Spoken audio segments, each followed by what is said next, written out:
founding of the New Age movement can be traced back to the 19th century in Theosophy. This is the group that largely popularized this belief that we are heading out of the age of Pisces and into the astrological age of Aquarius, which to them will be an age of unity of humanity, an age of enlightenment, a spiritual age of consciousness, so to speak.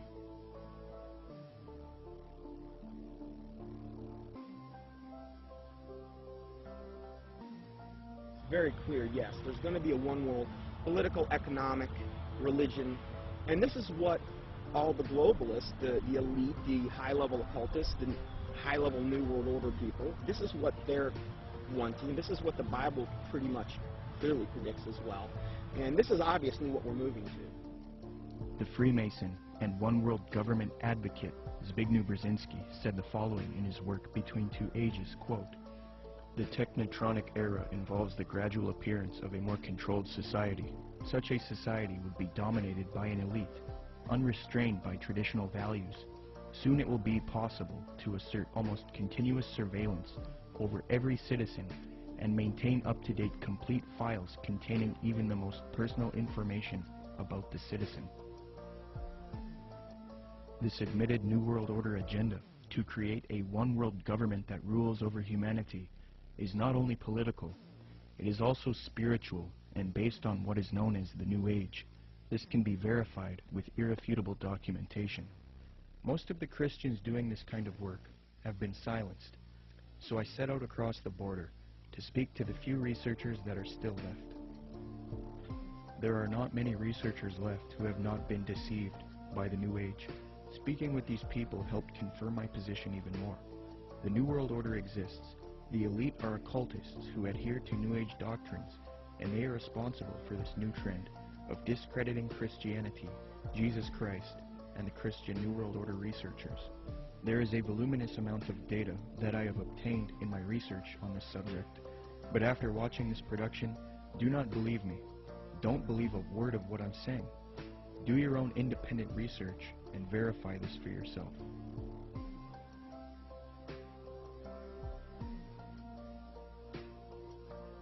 The very word secrecy is repugnant in a free and open society, and we are, as a people, inherently and historically opposed to secret societies, to secret oaths, and to secret proceedings.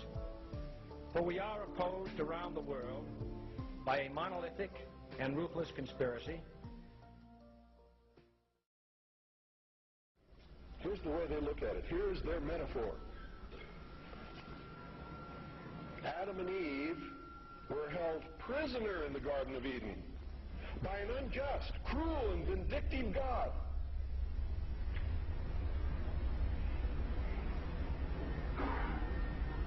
Until Lucifer, through his agent Satan, set man free from this garden by giving him the gift of intellect. Through the use of intellect, man will conquer the earth, will conquer nature, and will himself become God. It's taught in every Masonic temple in this land, every secret brotherhood, every secret society, every mystical temple, every occult organization teaches the Luciferian philosophy.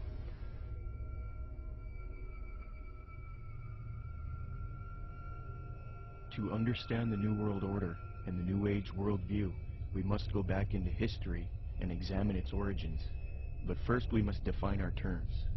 By New Age, I am speaking about a worldview that has many facets and components, such as astrological and zodiacal beliefs in the New Age concept, channeling higher powers to achieve knowledge, meditation, the belief that all is one or forms of monism, the belief that we can attain godhood, esotericism, or in other words, reinterpreting ancient texts to find hidden meanings and unify all religious belief into one.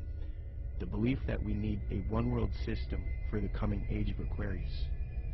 By New World Order, I am talking about a political agenda to create a one-world system, one-world government, one-world economy, unity of humanity into one organism, control over humanity, and submission of the masses. But today, the largest countries of the world have agreed a global plan for recovery and reform. I think a new world order is emerging, and with it the foundations of a new and progressive era of international cooperation. To understand what is going on today with respect to the New World Order and the New Age movement, we must have recourse to the 19th century organization called the Theosophical Society. This organization in particular, among others, is largely responsible for the modern New Age movement and the political doctrine known as the New World Order. The founder of this organization was a woman named Helena Petrovna Blavatsky. Born August 12, 1831, Helena Blavatsky was very interested early in her life in the supernatural and the mythological. From 1848 to 1858, Blavatsky would travel the world to ascertain an understanding of the religious traditions of the world. She claimed to have traveled to South America, Egypt, Canada, France, Greece, Mexico, Tibet, India, Germany, and England during this time. It is said that during this travel she learned many mysteries, secrets, and occult knowledge from every walk of life. With all of this new esoteric information in her mind, she moved to New York in 1873. Then in 1875, she formed an occult organization called the Theosophical Society. She founded this society with two men, Colonel Henry Steele Olcott and William Quan Judge. According to Olcott, Theosophy already had thousands of members and branches all over the world by 1885. After New York, Blavatsky and Olcott established the Theosophical headquarters in India, and the membership roster grew increasingly as time went on. Blavatsky's influence came from her writings. Her first book was entitled Isis Unveiled, published in 1877. She started a magazine in 1887 called Lucifer Magazine. Her principal work, The Secret Doctrine, was then published in 1888. She then wrote The Key to Theosophy and The Voice of Silence. These works are now famous, and contained in these writings are the doctrines that helped mold the New Age movement to what it is today. It is said that part of Blavatsky's book, The Secret Doctrine, was channeled to her through an ascended master or highly evolved being called Kuthumi, who spoke to her. Belief in these ascended masters who communicate to humanity is very crucial when studying the New Age. We will look at that doctrine later. The age concept that says humanity is leaving the age of Pisces and entering the golden era, or Age of Aquarius, was popularized by Blavatsky. She taught Theosophists, at any rate, some of them who understand the hidden meaning of the universally expected avatars, messiahs, socioshis, and Christs, know that it is no end of the world, but the consummation of the age, i.e. the close of a cycle, which is now fast approaching. Again, the messianic cycle of the man connected with Pisces. It is a cycle, historical, and not very long, but very occult, lasting about 2,155 solar years.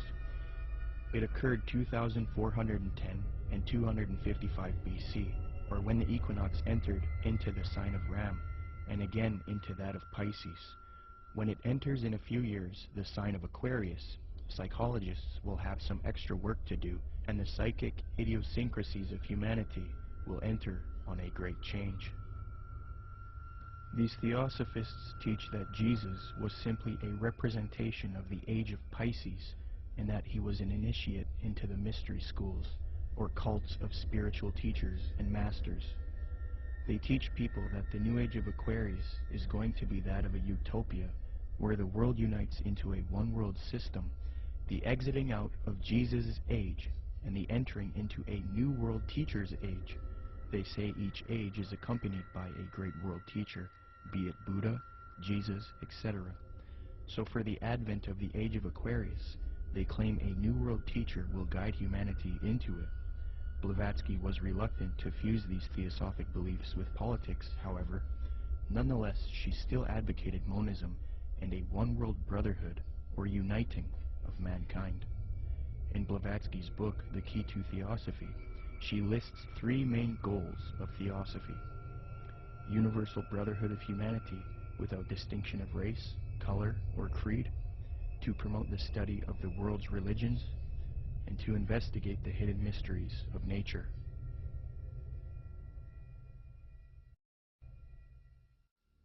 As time went on, Theosophy got very popular. Many prominent figures would join the Theosophical Society from all over the world, and many popular doctrines of today's New Age movement would be molded and shaped by them.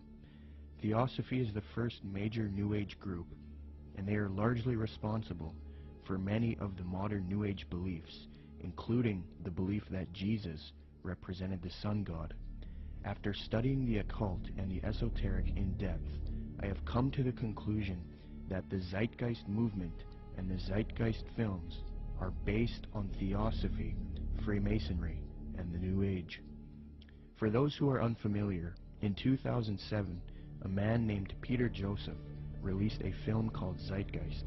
This film received millions of views on the internet and became very popular. Then in 2008, Zeitgeist Addendum, the sequel, came out. From there, Peter Joseph established the Zeitgeist movement. Whether Zeitgeist was a film that was intended by Peter Joseph or whoever was behind it to be what it ended up being, I don't know. But I can say that the message that's being expressed by Zeitgeist is without a doubt the most clear depiction of the mystery school ideology. And it's done in such a way to be, it's kind of what I've described as a sort of mystery schools for dummies. It's a way to get people that normally wouldn't be setting foot to any various secret societies. It's a way to indoctrinate them and get them to believe in the same sort of elitist mindset without having to go through any particular initiation. It's also usually accompanied with the idea of pride. That is that the people believe that what they believe is only for a select few, and that sort of has this way of sticking with them, and that nobody believes what I believe, and so it's sort of this elitist mindset that comes with that as well. The first Zeitgeist film was divided into 3 sections. The second section was about 9/11 being an inside job. The third section was about the corruption of the Federal Reserve. I have no real issue with the last 2 sections, but since the release of the first Zeitgeist film, Peter Joseph, the creator, has distanced himself from the 9/11 issue altogether.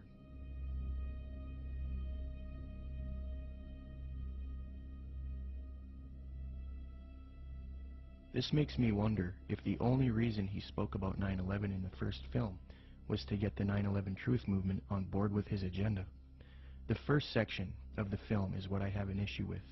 Contained in this section is the modern belief system of the New Age movement, the Theosophical Society, and Freemasonry. With the Zeitgeist, it's, you know, Satan's good at what he does, bottom line. And the first one, what they do is they come right out, and in the first segment, I think the first 38 minutes, they just go after Jesus Christ, his deity. Basically, what they try to do is convince everyone that Jesus Christ is just a knockoff of Horus and a lot of the other pagan deities, and they try to draw all these parallels and similarities. These parallels and similarities have all been debunked by Bible scholars and things. In fact, I think there's even a couple challenges up on the internet, the Zeitgeist Challenge, where they offer money if they can actually. So they've been debunked. I've done, oh my word, I don't know how many teachings debunking both movies. But if somebody were to see that for the first time and not know any different, oh, hey, it sounds convincing, sounds, you know, this or that. And so what they've got to do is discredit the Word of God, the deity of Jesus Christ. As Theosophy grew, it produced influential figures such as Annie Wood Besant, born October 1st, 1847. She was a Marxist and a socialist. Besant was so inclined towards socialism that she defended it in public debates. One such debate was conducted between her and a man by the name of G.W. Foote, a secularist who supported republicanism. The debate was held at the Hall of Science on February 2nd, 9th, 16th, and 23rd, 1887, a 4-night debate series. The title of the debate was, Is Socialism Sound? Angelique Richardson and Chris Willis from the University of London Institute for English Studies, when commenting on Besant's worldview, note, quote, "The socialist feminist Annie Besant joined the Marxist-based Social Democrat Federation, SDF, in the 1880s. Annie Besant met the founder of Theosophy, Helena Blavatsky, in 1890, and she quickly read Blavatsky's material. Besant recorded her first acquaintance with Blavatsky. She wrote, quote, "I was standing with my hand in her firm grip and looking for the first time in this life straight into the eyes of HPB. We rose to go, and for a moment veil lifted, and two brilliant, piercing eyes met mine, and with a yearning throb in the voice, 'Oh, my dear Mrs. Besant, if you would only come with us.' I said a commonplace, polite goodbye, and turned away with some inanely courteous and evasive remark. 'Child,' she said to me long afterwards, 'your pride is terrible. You are as proud as Lucifer himself.'" Besant would get involved with the secret society known as Freemasonry. In 1902, she established the International Order of Co-Freemasonry, and then set up lodges all over the world with theosophic underpinnings. Theosophy, Freemasonry, and Marxism are all connected with the New Age movement. Besant would become president of the Theosophical Society in 1908. As I give you the history and lay the framework for the origins of the modern New World Order ideology and the New Age movement, it is important to note the role of Freemasonry. As previously noted, Theosophy and Freemasonry were somewhat affiliated in the late 19th century. In fact, Helena Blavatsky received an honorary degree of Apprentice Companion, Perfect Mistress, Sublime Elect Scotch Lady, from the Rite of Adoption. She was awarded with these titles by the 33rd degree Freemasons John Yarker, M. Kaspari, and A.D. Lowenstock. Here is a reprint of the Masonic certificate that Blavatsky received.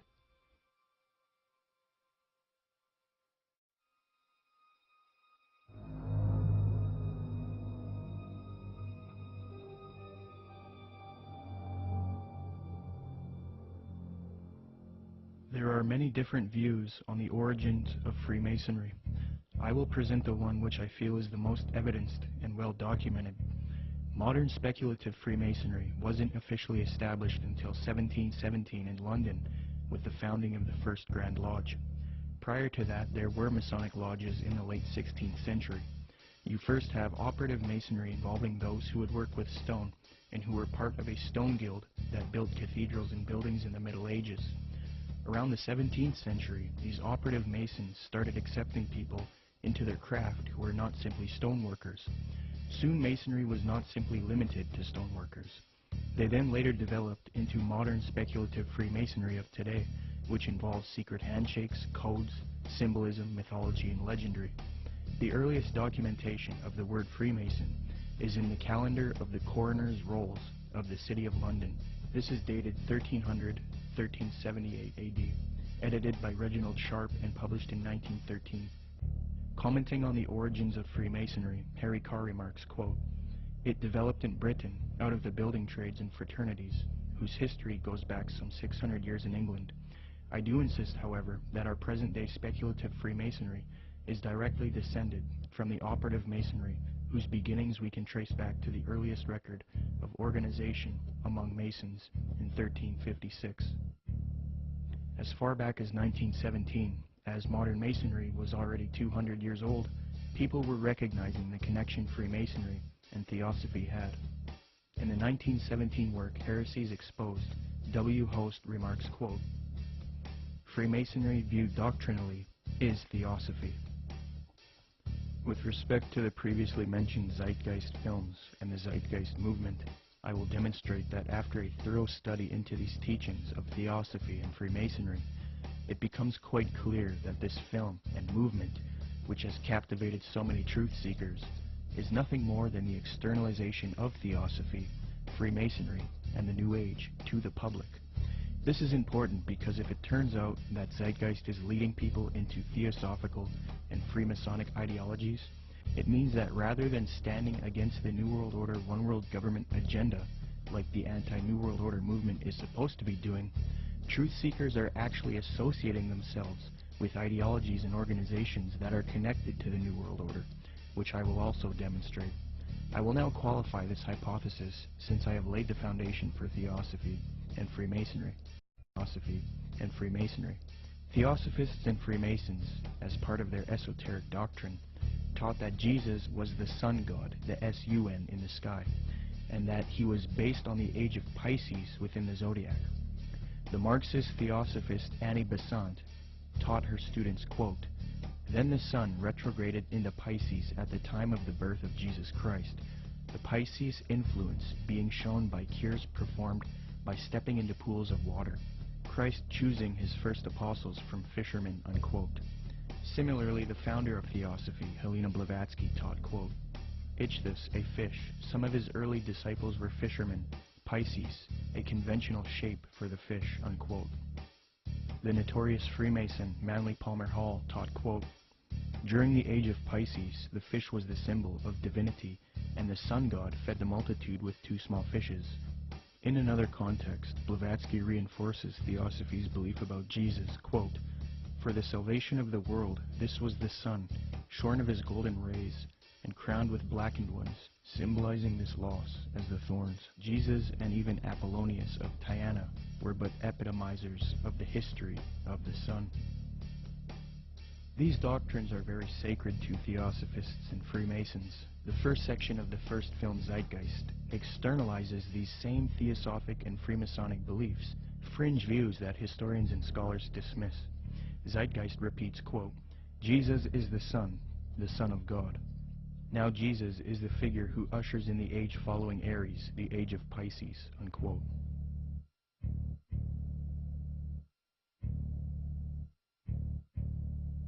Now, noticing these parallels, one might think that Peter Joseph, the creator of Zeitgeist, was ignorant of the fact that he was indoctrinating people into Theosophic and Freemasonic ideologies.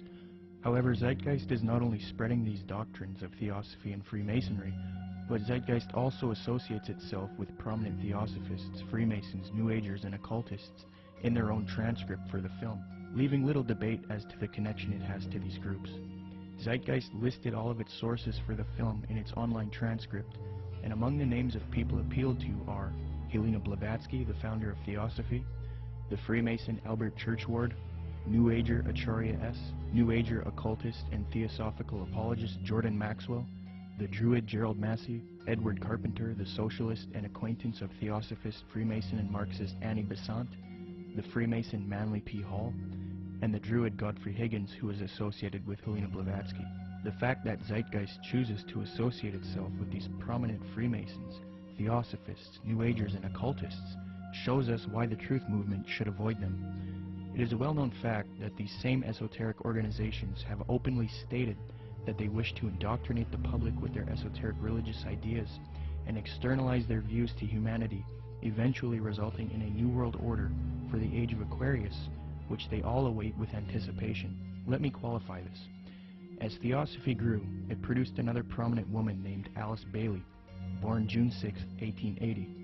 She is one of the most influential Theosophists, and it was her who was responsible for convincing New Agers that humanity needs to make a one-world government and one-world religion for the Age of Aquarius.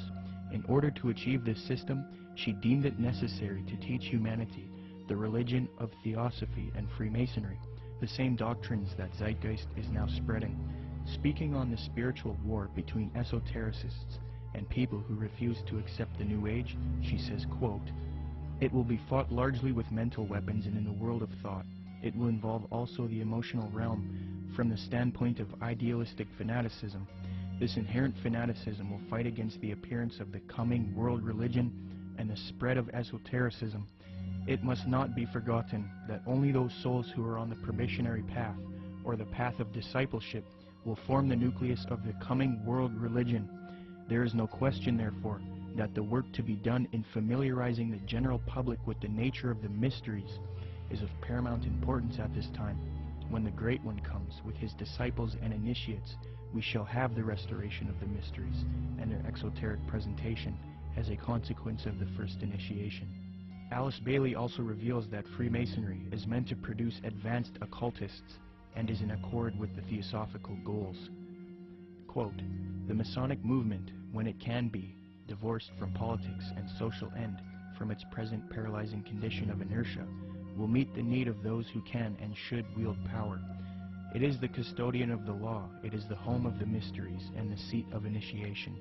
It holds in its symbolism the ritual of deity, and the way of salvation is pictorially preserved in its work. The methods of deity are demonstrated in its temples, and under the all-seeing eye, the work can go forward. It is a far more occult organization than can be realized, and it's intended to be the training school for the coming advanced occultists, unquote. The main source of Zeitgeist is Acharya S. She advocates one world system under the Age of Aquarius. This is very interesting, as the main source that this traces back to is Alice Bailey. You can trace this to one book in particular called The Externalization of the Hierarchy, which advocates this extensively and even openly admits this in the first few pages of that volume. In his book, The Arcana of Freemasonry, the Freemason Albert Churchward that Zeitgeist appealed to gave the following admission, quote, "Can the unity of the world be accomplished by Freemasons? Yes, and by Freemasons only." There is a common misconception about Freemasonry, and that is that many people believe it is merely a friendly fraternity where men meet up to network and socialize. This is partially true, but there are elements of Freemasonry that are not so innocent.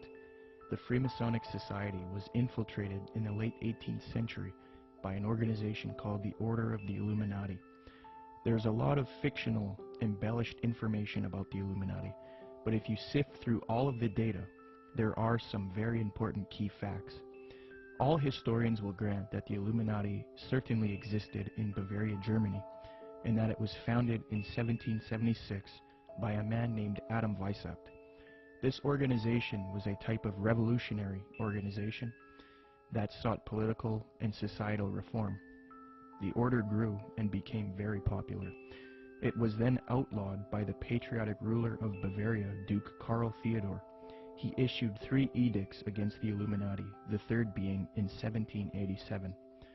Illuminati writings were discovered after raids of castles and arrests of members.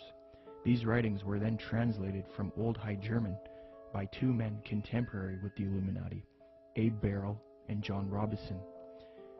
The writings were published in their works, Proofs of a Conspiracy and Memoirs Illustrating the History of Jacobinism. The writings revealed that the Illuminati wanted a one-world system ruled by them, the overthrow of religion, and the infiltration of Freemasonry to achieve this, so that they could operate under another name and occupation.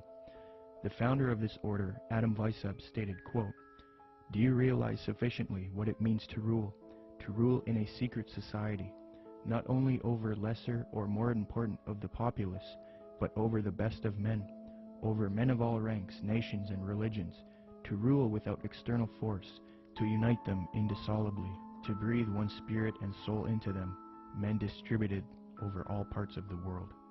The prolific Freemasonic author and historian Albert Mackey reports, quote, "To give the order a higher influence, Weishaupt connected it with the Masonic institution, after whose system of degrees in esoteric instruction and of secret modes of recognition it was organized. The order at first was very popular, and enrolled no less than 2,000 names upon its registers, among whom were some of the most distinguished men of Germany. It extended rapidly into other countries, and its lodges were to be found in France, Belgium, Holland, Denmark, Sweden, Poland, Hungary, and Italy. The original design of Illuminism was undoubtedly the elevation of the human race, but it cannot be denied that in the process of time, abuses had crept into the institution, and that by the influence of unworthy men, the system became corrupted. So fused with Freemasonry in the 18th century was the doctrine of elitism and globalization, the overthrow of religion, namely Christianity. The question is, did the Illuminati cease to exist after it was outlawed in Bavaria, or did it live on? According to historians like Mackey and others, the Illuminati infiltrated Masonic lodges all over Europe before it was persecuted by the Bavarian government. So with that in mind, How could the Bavarian government stop this order if it was already all over Europe? The answer is they couldn't have. The Illuminati was too big, and thus it continued under Freemasonry. The French historian Henry Martin reports, quote, Bicept proposed as the end of Illuminism the abolition of property, social authority, nationality, and the return of the human race to the happy state in which it formed only a single family, without artificial needs, without useless sciences, every father being priest and magistrate. President George Washington himself was convinced that the Illuminati existed after 1785, when it was outlawed in Bavaria. He corresponded with the Reverend named G.W. Snyder, voicing his concerns about the Illuminati. This was written 13 years after the Illuminati was outlawed in Bavaria. George Washington states, quote, I have heard much of the nefarious and dangerous plans and doctrines of the Illuminati. It was not my intention to doubt that the doctrines of the Illuminati and the principles of Jacobinism had not spread in the United States. On the contrary, no one is more truly satisfied of this fact than I am. The idea that I meant to convey was that I did not believe that the lodges of Freemasons in this country had, as societies, endeavored to propagate the diabolical tenets of the first or the pernicious principles of the latter if they are susceptible of separation, that individuals of them may have done it, or that the founder or instrument employed to found the democratic societies in the United States may have had these objects and actually had the separation of people from their government in view, is too evident to be questioned. From President Washington, we learned that he believed the Illuminati was nefarious and dangerous. He had little doubt about the Illuminati spreading to America by 1798. He was truly satisfied, or in other words, convinced of this fact. He thought it was too early for whole Masonic lodges to be striving for Illuminati objectives, but he did believe individuals within American lodges were certainly doing so. He believed the founder or instrument used to found the democratic societies in the USA may have had Illuminati objectives in mind, and that they had the separation of the people from their government in view. According to Washington, these things are too evident to be questioned. That same year, the president of Yale University, Timothy Dwight IV, spoke out against the Illuminati. Quote, the great and good ends proposed by the Illuminati as the ultimate objects of their union are the overthrow of religion, government, and human society, civil and domestic.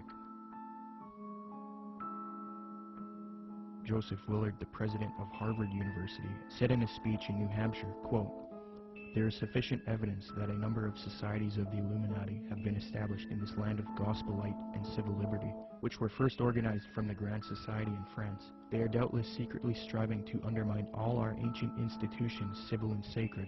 These societies are closely leagued with those of the same order in Europe. They have all the same objects in view. The enemies of all order are seeking our ruin. Should infidelity generally prevail, our independence would fall, of course. Our republican government would be annihilated. Speaking on this new Freemasonry that was infiltrated by Illuminati elitist doctrines, John Quincy Adams, the 6th President of the United States, remarked, quote, I do conscientiously and sincerely believe that the order of Freemasonry, if not the greatest, is one of the greatest moral and political evils. Because this Illuminati doctrine of globalization and societal reform was fused into Freemasonry, later prominent Masons started voicing their anticipation of a new world order, one world system.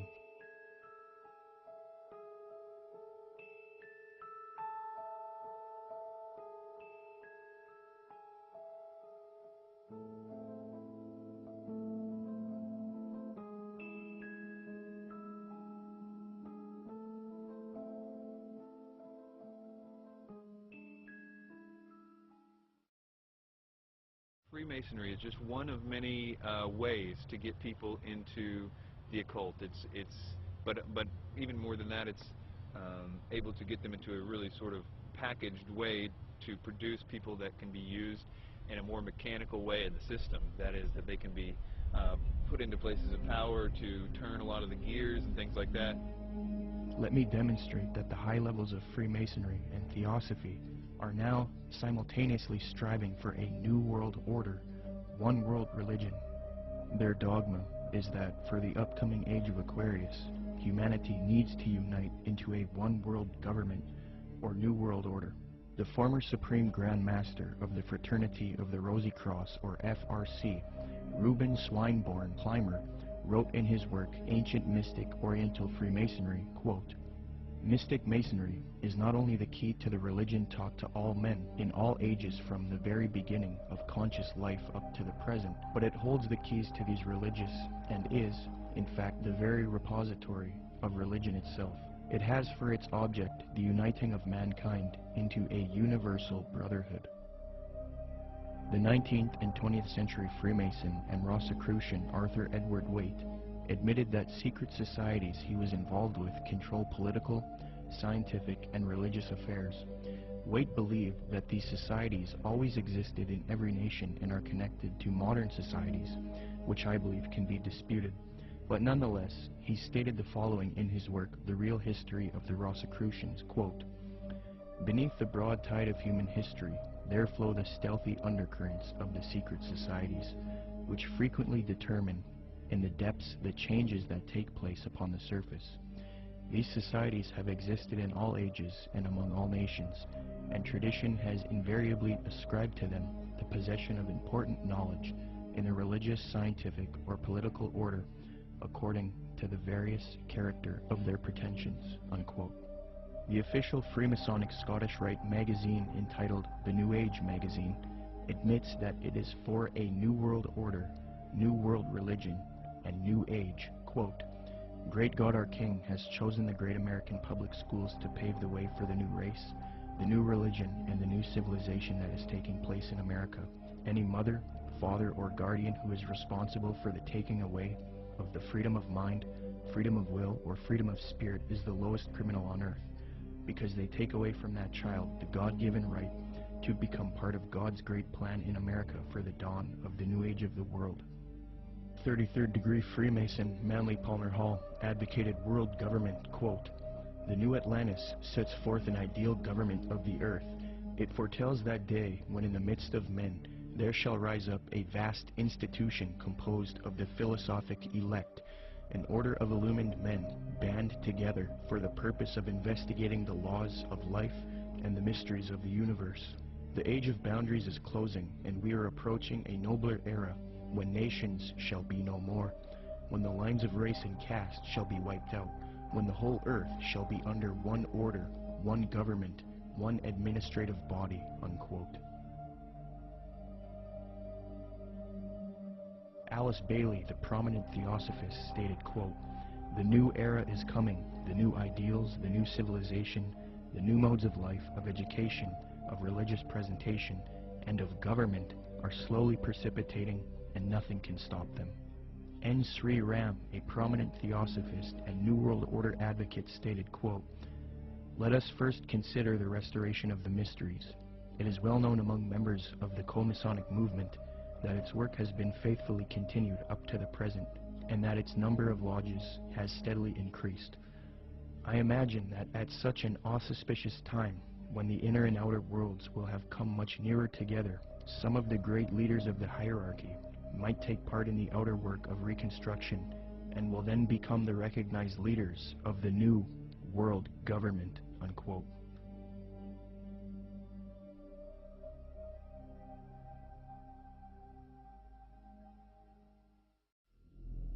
This was written by Manly P. Hall. Manly P. Hall was both a Grand Master within Freemasonry, and he was a Grand Master in the Illuminati. And he says, "All of sincere heart will find consolation in the conviction that powers beyond and above human corruption continue to administer the destiny of the globe. It would be a mistake to confuse the governing bodies with the various sects which pretend to authority but give no indication or proof that they can manage efficiently even their own affairs." Now, Manly P. Hall knows who he's referring to here because he's part of that secret body. But, of course, he speaks positively of it. The Zeitgeist films and movement have more ties to Theosophy and Freemasonry. At just 2 minutes into the second Zeitgeist film, Zeitgeist Addendum, a lecture of a man by the name of Jiddu Krishnamurti is played. Jiddu spent much of his childhood in southern India. Jiddu's father was a member of the Theosophical Society in southern India. When Jiddu was a boy, he was discovered by the theosophist C.W. Ledbetter. Ledbetter was a man who was brought up on charges of immoral behavior with young boys, yet he still had a close relationship with the president of Theosophy, Annie Besant. Ledbetter and Besant would adopt Jiddu and take him to England. They raised him and brainwashed him into the theosophic esoteric teachings. They were convinced that he was their return of the Christ and that he would lead humanity into the Age of Aquarius as the world teacher for the New Age. Jiddu thought he was the Christ for many years due to being brainwashed, and he would give lectures speaking with authority on esoteric and occult matters. However, Jiddu became reluctant and after many years decided not to be the Christ of Theosophy. He was a false Christ, and he later departed from Theosophy. He did retain connection with Theosophists and devoted the later part of his life to giving lectures on New Age spirituality. He authored many books on the subject as well. The fact that Zeitgeist would include this man in their film, knowing his deep connection with Theosophy, should demonstrate to everyone the New Age esoteric nature of the Zeitgeist films and movement. One of the main claims of Zeitgeist is that the gospel story of Jesus is derived from the stories of previous pagan gods. They attempt to draw parallels between Jesus and these other gods to try to show that the story of Jesus is just a copycat story. Subsequently, these claims have all been debunked by scholars and historians. Zeitgeist appealed to Acharya S. for this theory. These claims can be found in her book, The Christ Conspiracy. Interestingly, it was the founder of Theosophy, Helena Blavatsky, and the Marxist theosophist Annie Besant who popularized these types of arguments and inserted them into the New Age movement. The emphasis is removing uniqueness from Jesus Christ and Christianity, because to the New Ager, humanity is leaving Jesus' age of Pisces, which they believe is now evil. According to them, many people are still stuck believing in Christianity, holding the world back from their new spirituality. So what better way to fix this problem than to discredit the avatar of the previous Piscean age, Jesus Christ? They will even go as far as to say Jesus never existed in order to lead people away from Christianity. Thus the masses are now on board with the new Aquarian world order. Even modern New Agers around today will utilize this deception. New Age spokesman and disciple of Alice Bailey and Theosophy, Benjamin Creme, states, quote, "The 5 major initiations which take one to liberation have their symbolic enactment in the life of Jesus. That is what the gospel story is really about. It is a very ancient story and has been presented to mankind again and again in different forms long before the time of Jesus," unquote. When one compares Acharya S.'s book, The Christ Conspiracy, to Helena Blavatsky's book, Isis Unveiled Volume 2, it becomes quite clear where Acharya got much of her material. For extensive rebuttals to this copycat thesis, see the following books, videos, and articles. The 3 things that Zeitgeist adopts from Theosophy and Freemasonry with respect to theology are 1. The belief that the story of Jesus was copied from other religions. 2. That Jesus is a representation of the sun. And 3. That Jesus ushered in the age of Pisces. It makes sense why Theosophists would spread these views, because they want a world system for the Age of Aquarius, and in discrediting Christianity and connecting Jesus to astrology, they can get apostate Christians on board. But why then does Zeitgeist spread this propaganda? Interestingly, the creator of Zeitgeist, Peter Joseph, has wanted a world system or utopia paradise on Earth since the release of the first Zeitgeist film. And as far as the spiritual aspect of life, you know, we're all pure spirituality. Of course there's something outside of understanding, because we're just a fragment inside this larger whole. I end Zeitgeist with a very positive note. We're talking about the consciousness, the whole consciousness, because you can scientifically orient yourself and even more importantly, spiritually orient yourself into a collective consciousness to realize that we're all one organism. And the moment people stop dividing themselves up and generating religious division, political division, the moment people stop fighting amongst themselves is the moment paradise will dawn. Similarly, Zeitgeist's main source, Acharya S., has advocated the New Age of Aquarius that the elitist Theosophists and Freemasons await in her 1999 work, The Christ Conspiracy, quote, "But the future is now, and the maneuvers are being unveiled. As far as Christianity's role in this new age, Carpenter states, quote, "Christianity, therefore, as I say, must either now come frankly forward and acknowledge its parentage from the great order of the past, seek to rehabilitate that, and carry mankind one step forward in the path of evolution, or else it must perish. There is no alternative." Despite the vilification of the so-called New Age movement, the fact is that we are entering into a new age. The age referred to in the gospel tale is that of Pisces, and through contrivance and duplicity, coercion and slaughter, the fish god Jesus, the Piscean solar avatar, has indeed been with us. But now it is the close of the age, and his time is over. As Hancock says, we live today in an astrological no man's land, at the end of the age of Pisces, on the threshold of the new age of Aquarius. Traditionally, these times of transition between one age and the next have been regarded as ill-omened.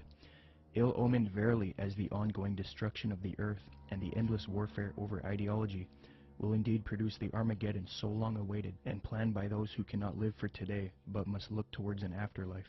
By realizing the cultural unity revealed behind the Christ conspiracy, however, humanity can pull together and prevent this fall to create a better world. 75 years before Zeitgeist's main source Acharya S. penned that admission, the former president of Theosophy, Annie Besant, wrote something almost exactly the same, quote, "The equinox will reach the sign of Aquarius, coinciding the great cycle of influence. We can indeed hope to put a complete end to all the influence of the past cycle, with its tyranny, slavery, war, and cruelty. This is one of the great transitional epochs, and the karma before humanity as a whole, and to every group in particular, is to reform itself from slavery, female subjection, war, and cruelty, and establish a civilization based on humanness and interest in spiritual matters." New Age author Gail Fairfield explains what is expected for the supposed upcoming age of Aquarius. She states, quote, "The sign of Aquarius is the sign of focused concepts. It concentrates intently on developing its ideas and then applies them to the betterment of humankind. It has talent for rapidly correlating all the information available into a political, ethical, spiritual, technological system. Aquarius creates optimal features for individuals and for humanity because it needs alternatives, possibilities, and something to move towards. Overall, Aquarius is a reformer and visionary working to create its utopia." Unquote. Isn't it interesting that right after Zeitgeist promoted the Aquarian New Age concepts in the first Zeitgeist film, the second film, Zeitgeist Addendum, then goes on to convince its followers to strive for a similar Aquarian one-world system, New World Order, called the Venus Project. Indeed, the solution offered by the film Zeitgeist Addendum is that humanity needs to unite into the very same thing that Theosophy and Freemasonry wants it to unite into. A one-world universal esoteric brotherhood of humanity. A new world order. I think that the coming new system that the occultists speak of it's really crucial to understand that what they're talking about is not going to look like what we think the New World Order's control grid will look like. They believe that the utopia will be one of a spiritual utopia, one that's free of wars and religion. It's easy for a lot of people to have idealistic views about it. They're going to make it sound wonderful, which is what like the Zeitgeist Addendum particularly does in the second part, where they talk about, oh, we're going to like, you know, have free energy, we're going to provide your needs. There's been talk about erasing all debts. That's more the Venus Project is more what is it Jacques Vallée? Jacques Fresco. That's more what he's into. Okay, this is his utopian approach to the New World Order, where I literally heard him say on the addendum, where he said we'll have no laws. All laws will be done away with. I thought to myself, all law. I mean, nobody's going to have to work. It's just going to sound like wonderful. I mean, he's talking about how are people going to make livings. Well, you won't have to, and you can do whatever you want. And if you make a painting, you can give it to somebody. I mean, this utopian world, but it's going to come at an extremely high price regarding the mark of the beast. It's not going to be what they're cracking it up to be, and most likely it's only going to come with massive depopulation, and they're going to probably try to pull that off a number of different ways. But you have the Zeitgeist this utopian approach. And then you also have the way the Ascended Masters, some of the Ascended Masters say will be done through a project called Nasera, which, you know, is very similar in what the Zeitgeist Addenda talks about. It's just kind of a different flavor of it all.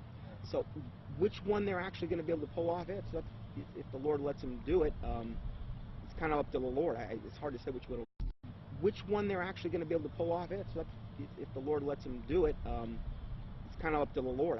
It's hard to say which way it'll go.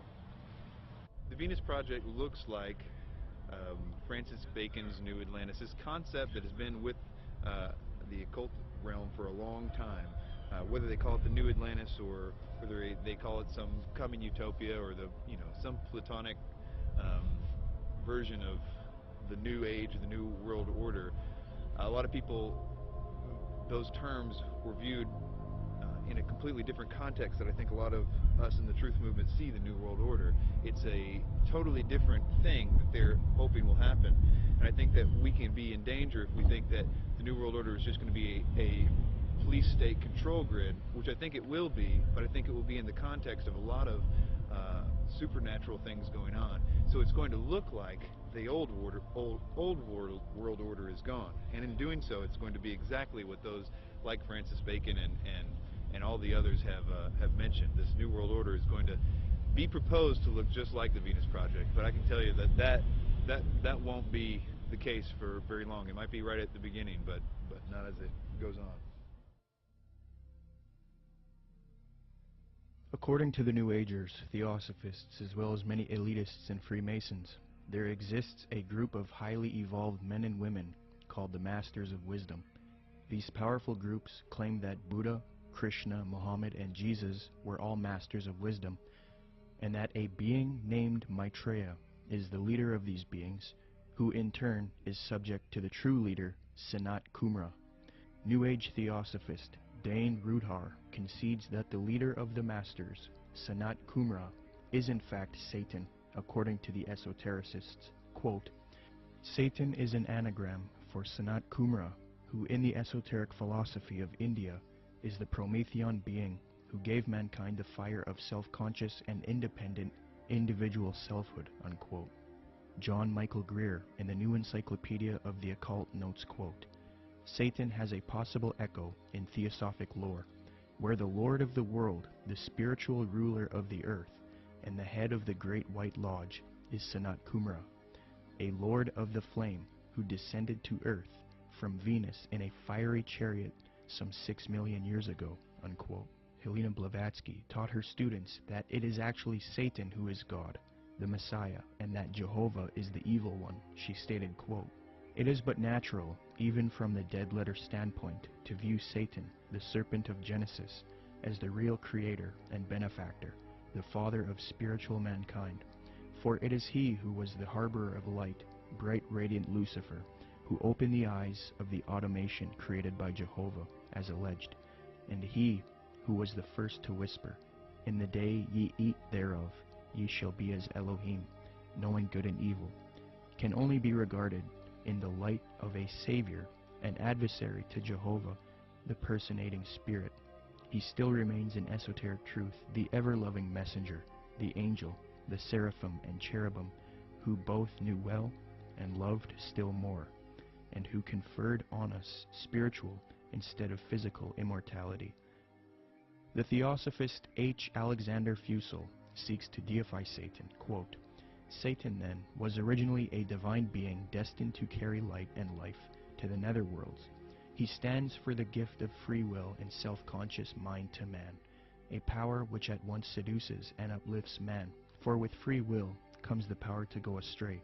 Satan is therefore man's teacher, unquote. Once you are willing to give worship to Satan is when you are given a certain kind of power that the deceived, those that are just thinking it's them or thinking that something else, can't have access to. So Freemasonry is a systematic way to get people to that level without actually just coming out and saying it right at first. One of the former leaders of the Theosophical Society, who was contemporary with Blavatsky and Annie Besant, tells us what the 19th century position on Satan is. In his work Spiritualism, Madame Blavatsky, and Theosophy, Rudolf Steiner states, quote, Lucifer is not a being that we can see with our present-day physical eyes. Lucifer can be seen only with the awakened clairvoyance. Seen clairvoyantly, in fact, Lucifer is a particular being who was left behind during the moon phase of evolution, unquote. N. Sri Ram, who often gave lectures at the United Nations, a major theosophist and writer for Lucifer magazine, clarifies, quote, "The adversary, or Satan, is no other than Lucifer, the light-bearer, the bright morning star. He is the initiator, awakening the divine faculties of intellect on man. He is the king of the fallen angels, spirits from higher spheres, who descended among primitive mankind of the third race, to develop in man and endow him with his self-conscious mind, or manas," unquote. Theosophy teaches that Satan or Lucifer is actually a divine being who saves humankind and brings him consciousness. Many modern influential New Agers who are deceived by Theosophy repeat the same theme. David Spangler admits that Lucifer is a being that New Agers honor, and the light of Lucifer is the light of God. Quote, "The true light of Lucifer cannot be seen through sorrow, through darkness, through rejection. The true light of this great being can only be recognized when one's own eyes can see with the light of the Christ, the light of the inner sun. Lucifer works within each of us, trying to bring us to wholeness. And as we move into a new age, which is the age of man's wholeness, each of us, in some way, is brought to that point which I term the Luciferic initiation, the particular doorway through which the individual must pass if he is to come fully into the presence of his light and his wholeness. Lucifer comes to give us the final gift of wholeness. If we accept it, then he is free, and we are free. That is the Luciferic initiation. It is one that many people now, and in the days ahead, will be facing, for it is an initiation into the new age. It is an initiation of leaving the past and moving into the new, shedding our guilt and fears, our anxieties, our needs, our temptations, and becoming whole and at peace, because we have recognized our inner light and the light that enfolds us, the light of God," unquote. So indeed the Luciferian doctrine is fused into the New Age movement due to Theosophy. Along with this doctrine is the belief that because of Satan, man is now thinking he will evolve, conquer the world, conquer nature, and become a god. The Freemason W.L. Wilmhurst bolstered the fact that Freemasonry is aimed at creating god men. The purpose of initiation is attaining godhood, he states, quote, "The height of the lodge, even as high as the heavens, implies the range of consciousness possible to us. When we have developed our potentialities to the full is infinite. Man who has sprung from the earth and developed through the lower kingdoms of nature to his present rational state has yet to complete his evolution by becoming a godlike being and unifying his consciousness with the omniscient, to promote which is and always has been the sole aim and purpose of all initiation," unquote. Danny and Englewood, you're on the air. Go ahead.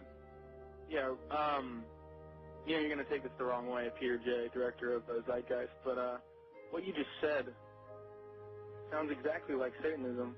Not saying that you are satanic. I don't believe in Satanism. If you want to use that word, you know what Satanism that's your own, that's you know your what own idea. Satanism is? Atheists. People who do not believe in a God. People who believe that man is God. That's what That's Satanism correct. is. You are God. Okay, then you are a Satanist. You are God. You are God. You are God.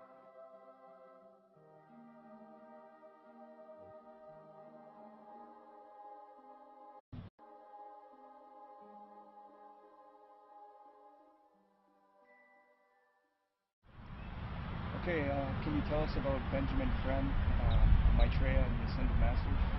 Okay, well, Benjamin Creme was born in 1922, and in 1959 he was contacted by one of the masters, Ascended Masters.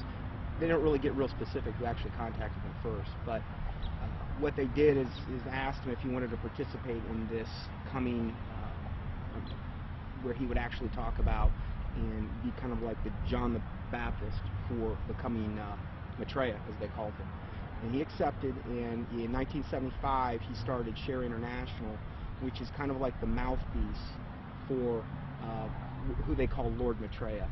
And in 1977, Maitreya actually made, according to them, his physical appearance, where he came from the Himalayas, and supposedly he occupied a body, came in on a plane from the Himalayas, and they even used that whole thing about him coming from the Himalayas in 1977 to say that this fulfills the Bible scriptures where it said he will come in the clouds, which is such a joke. But so Maitreya has really been, or Benjamin Creme has really been, like, again, the kind of like the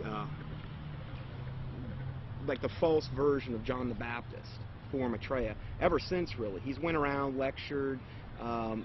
He lectures at different various occult groups. He lectures at Masonic halls and these types of things, places where he feels comfortable at. And he's been trying to herald in Maitreya for a long time. They've made many predictions where, you know, they said, okay, he's most likely going to appear within this time frame, and most of the time they've just got everything wrong. So they'll say, well, he could appear any moment, but we don't really know when. The New Age religion, folks, is going to have a worldwide leader, a charismatic political and religious leader that they call Lord Maitreya. At least so far that's who they call him, or that's what they call him. This individual, as far as I know, has not made his public appearance yet, but the New Agers claim that he is on the earth at the present time. They claim that he came to live with the Asian community in East London, England, in July 1977 by descending from his ancient retreat in the Himalaya mountains along the border of India and Tibet. They further believe that his imminent emergence into full public view is assured. They also claim that this individual is the one that the Christians call Christ, the Jews call the Messiah, the Buddhists call the fifth Buddha, the Hindus call Krishna, and the Muslims call the Imam Mahdi. In other words, all of the major religions of the world are awaiting the arrival of this one individual. And they say that he is on the earth now, patiently waiting for the appointed time to reveal his existence to the peoples of the world. They say that he will apparently assume the leadership of all of these religions, and when he does, he will create a one-world religion. The New Agers have written that in the esoteric tradition, previously defined as being intended for or understood by only a chosen few as an inner group of disciples or initiates, in other words, the esoteric means hidden. They claim that the word Christ is not the name of an individual, but the name of an office or function within the spiritual hierarchy of masters. They claim that the masters are a group of perfected men who have guided human evolution from behind the scenes for centuries, and they believe that this Lord Maitreya is that Christ. Now, Manly P. Hall has written of this individual by identifying him as, quote, the way, the truth, and the life, which coming to every life redeems all who accept it, unquote. Since Jiddu Krishnamurti, featured in Zeitgeist Addendum, failed as the world teacher responsible for ushering in the Age of Aquarius one-world system, Theosophists, Freemasons, and occultists have been waiting for their world teacher since then. Well, on January 9, 1959, a student of Alice Bailey and Blavatsky, who was already familiar with the doctrine of the Ascended Masters, Benjamin Creme, would come into contact with powerful forces who would appoint him to introduce Maitreya, the world teacher, to humanity. Creme's first experience is as follows. On January 3, 1959, Creme became possessed by an energy, and a message from an outside force said to him, "Go to Blackfriars Bridge, south side, Blackheath side, on January 9th, 9:30 p.m. So on January 9th, 1959, Benjamin Creme followed these instructions and crossed Blackfriars Bridge in London, walking to the south side. There was no one about. It was deserted. There was a car waiting at the far end of the bridge. He walked beside the car and looked inside of it. There were some people in it who he did not know, but one of them was a man who told him he had been receiving messages from the Ascended Masters. From there, Creme started receiving messages again from this force, who he now believed were these Ascended Masters that Theosophy invented. This entity told Creme to pull out his tape recorder. It began giving Creme long dictations, which he repeated into the tape recorder. The entity said, "Now our master Maitreya himself has something important to tell you." Krem then claimed to be overshadowed by Maitreya, this leader of the Ascended Masters. In a sense, he was possessed by Maitreya.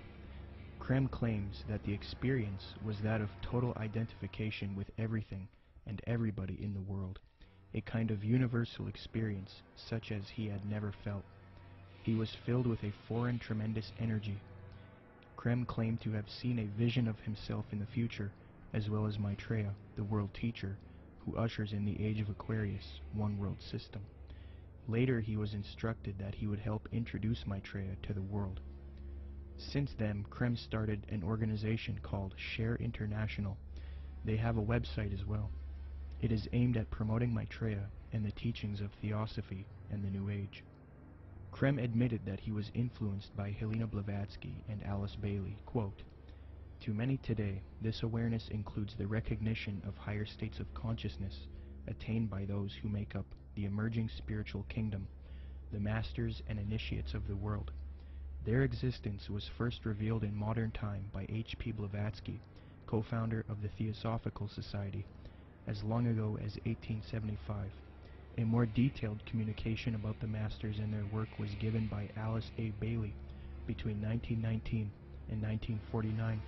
In her book The Externalization of the Hierarchy, she revealed the existence of a planned return to physical plane work, an activity by this group of enlightened men, which return, I submit, has already begun."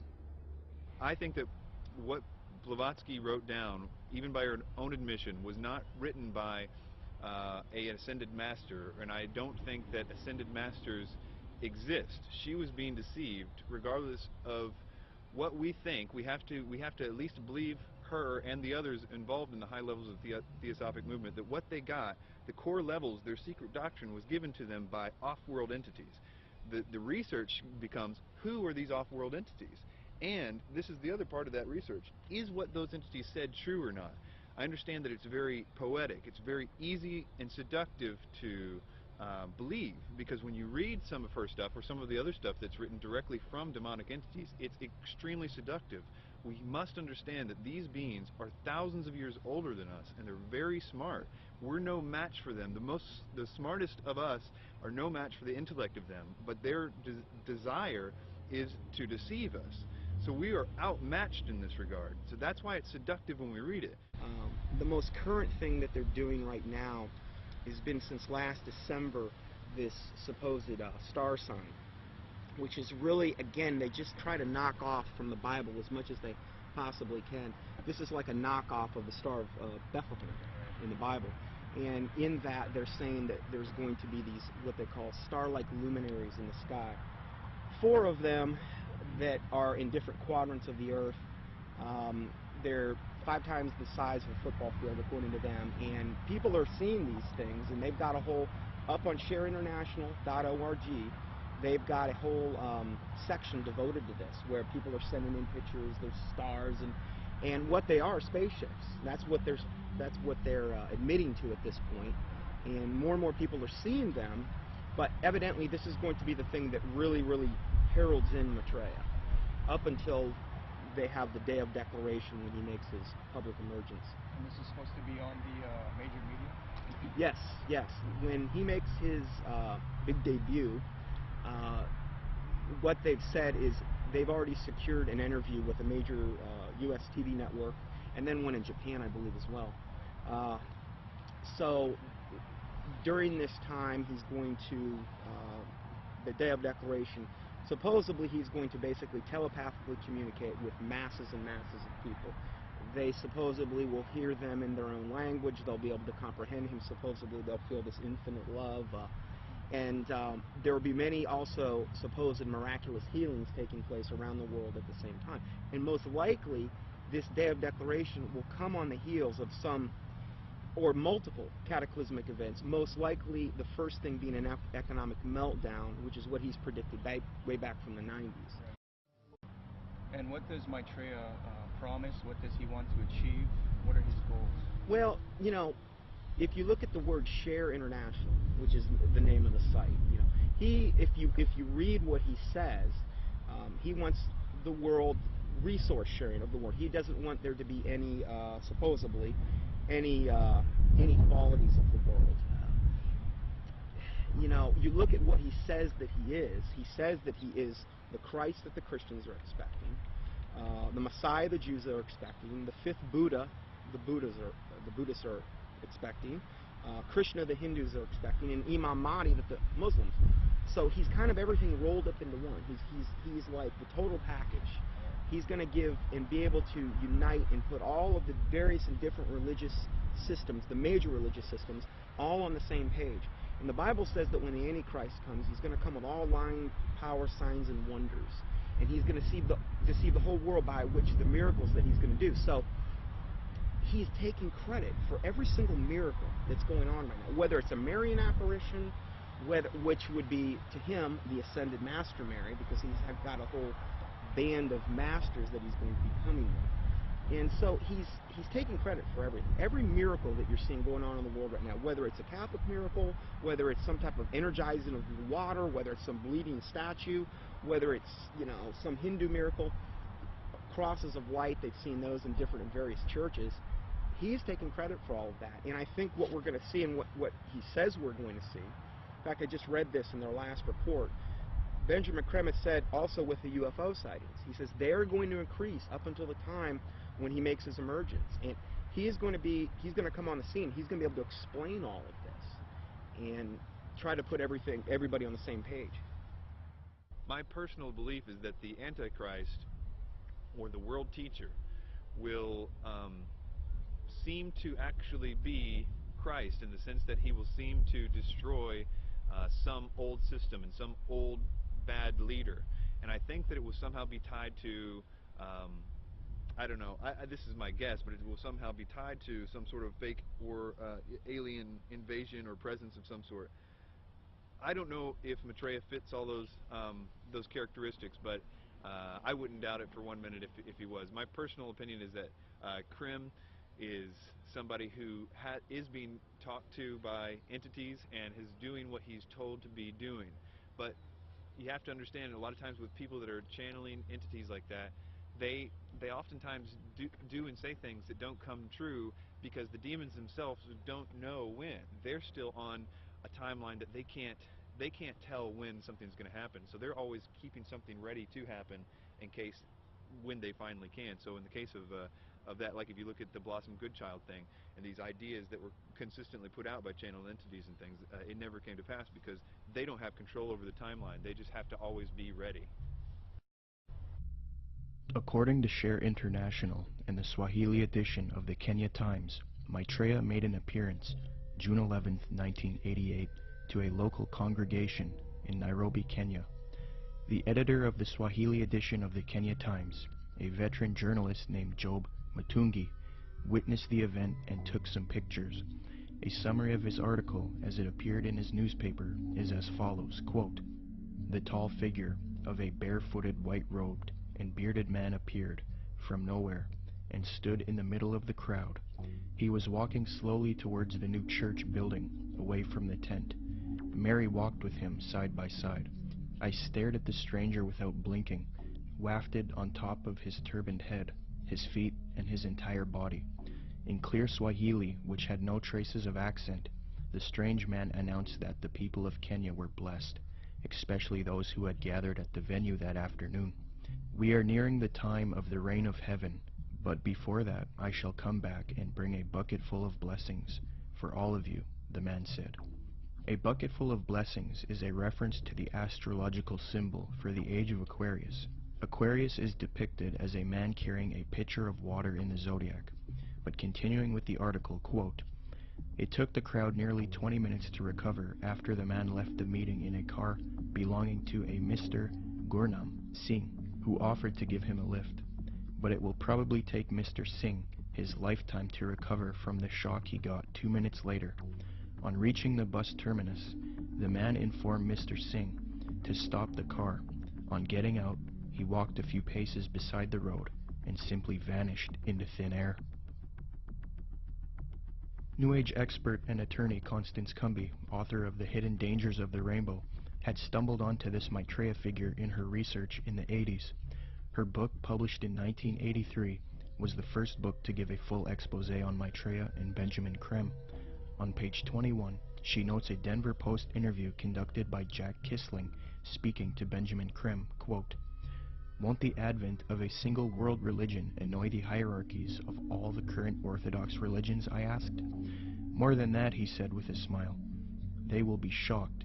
I dare say they will be among the last to accept the Christ." But according to Kissling, Creme said confidently, "It will come because it must. We will begin to live," he said, "as potential gods," unquote. Constance Cumby also notes that Creme is a Luciferian by citing a WLAC radio interview, quote, "In a November 9, 1982 radio interview over WLAC, Nashville, Benjamin Creme told the entire Bible Belt that Lucifer came to planet Earth from planet Venus 18.5 million years ago and made the supreme sacrifice for us," unquote. Constance Cumby had direct contact with Benjamin Creme face-to-face in Detroit, Michigan. I had the opportunity to meet this brave woman, and she showed me the place in which she had attended a lecture by Benjamin Creme.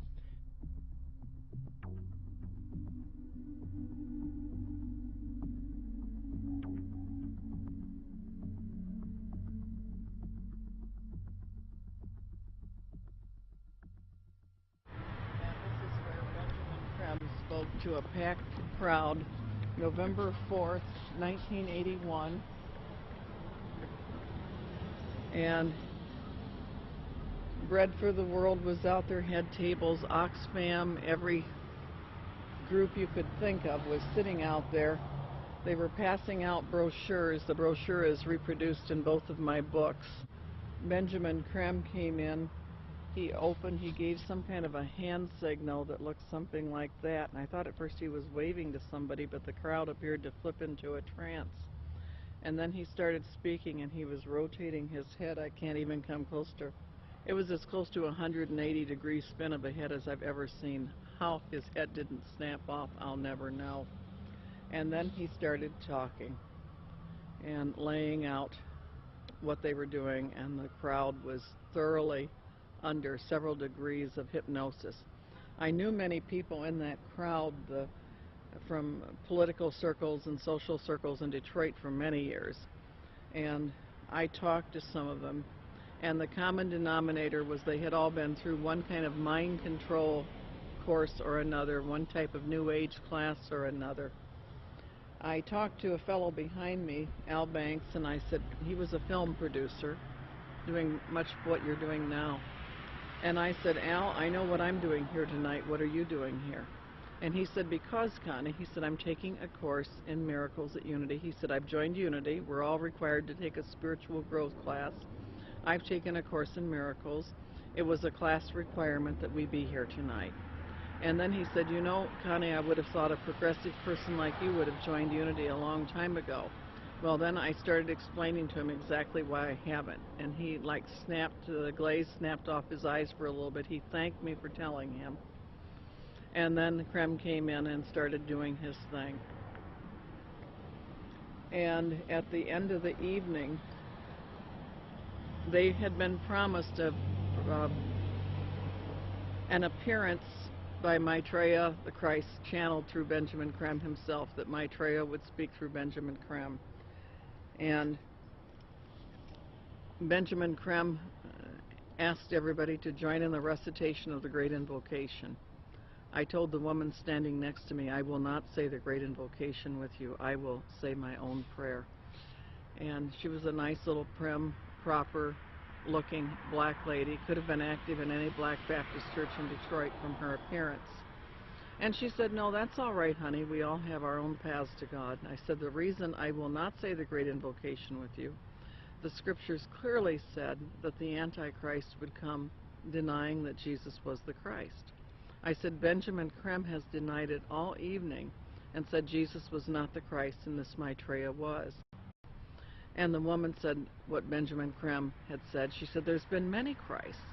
I said, "There's been one, and his name is Jesus." And people turned from rows around and looked at me like I was crazy. And So then Benjamin Krem came in and he started the nearly close to 180 degree spin of his neck again. And the crowd's hypnotic trance appeared to deepen, and he started out from the point of light within the mind of God, may light spring forth ever. And I went nice and clear, and I'll tell you, the acoustics in that building are wonderful. I said, Our Father, who art in heaven, hallowed be thy name. Thy kingdom come, thy will be done. And I did that each and every stanza. And they got down to the last part, said, May light and love and power fulfill thee plan on earth, and may it seal the door where evil dwells.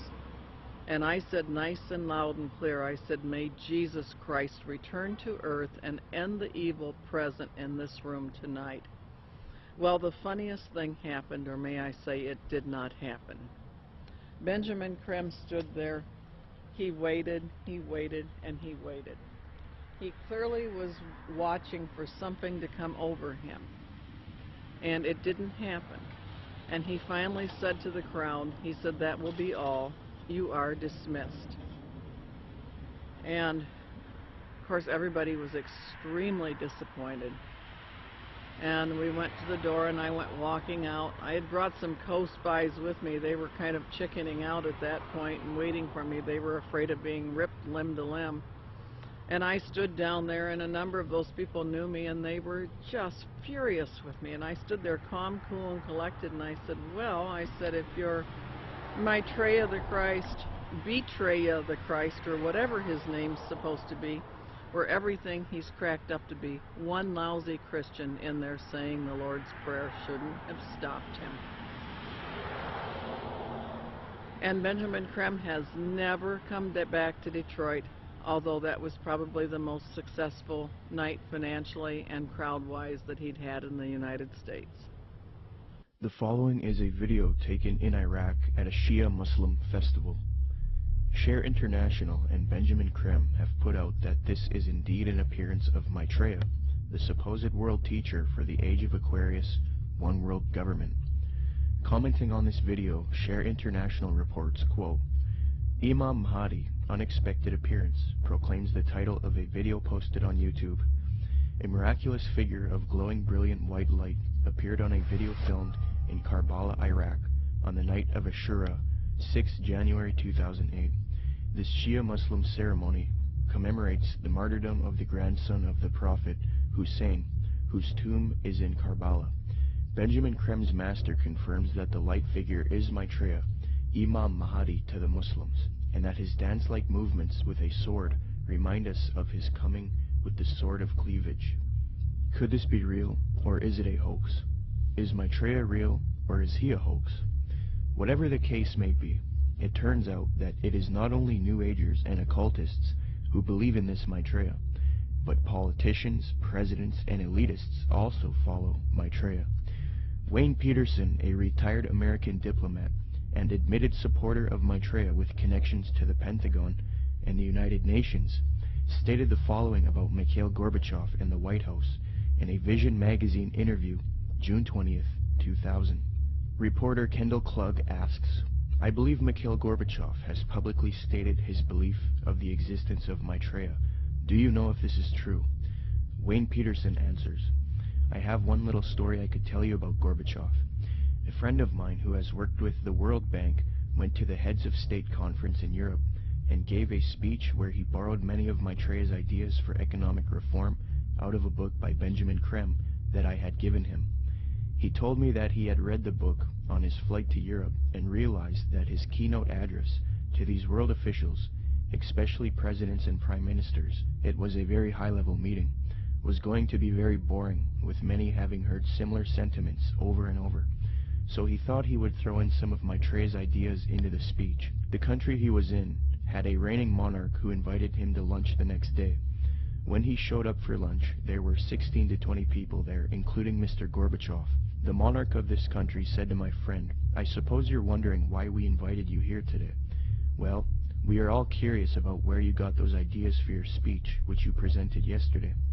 He said that my friend Wayne gave me a book written by Benjamin Creme about Maitreya's mission. Immediately they nodded their heads. We thought so, was the apparent response. That's why we invited you here. We all know of Maitreya, and we're doing what we can for him. But we are not able to say anything publicly because we are world leaders. We each have our own public to deal with. Only one person there stood up and said that they could use his name to legitimize these sightings, and that was Mikhail Gorbachev. He was the only man in the room who would say, "Use my name if you want." The reporter asks, "Do you think President Clinton has had an experience with Maitreya?" Wayne Peterson: "I don't know if President Clinton has. I believe that former President Bush has. We used to have transmission meditation groups that Maitreya had asked us to do around Washington, D.C. People who were interested in Maitreya and the reappearance story would get together once a week in Georgetown, in the home of President Bush's main counselor at the White House. President Bush came over to this house for dinner one night, and the hostess was in the dining room as President Bush asked her, 'What do you think? I'm running against Clinton in this election. Am I going to win?' She said, 'No, Mr. President, you are not. Maitreya has already said that you are going to lose to Clinton.' Bush never challenged her, but merely said, 'Yeah, yeah.' He didn't ask who Maitreya was. He was very quiet, and then said, 'I think I've got to go now.' Benjamin Creme has said many times that he had heard from one of Maitreya's associates that Maitreya had appeared to Bush and that they had a discussion in the White House. So that incident with my meditation group seemed to confirm that Bush did in fact know of Maitreya. I do know people in the White House have been visited by Maitreya many times, and the people I'm talking I've seen on the front page of the Washington Post, standing next to the president." In a December 19, 2008 London Telegraph article, Major Media Organization, Mick Brown praises Maitreya and Benjamin Creme, stating, quote, "This week has come encouraging news for anyone with an interest in signs and wonders, or desperate for a chink of light in the prevailing gloom, which probably means most of us. A savior is at hand."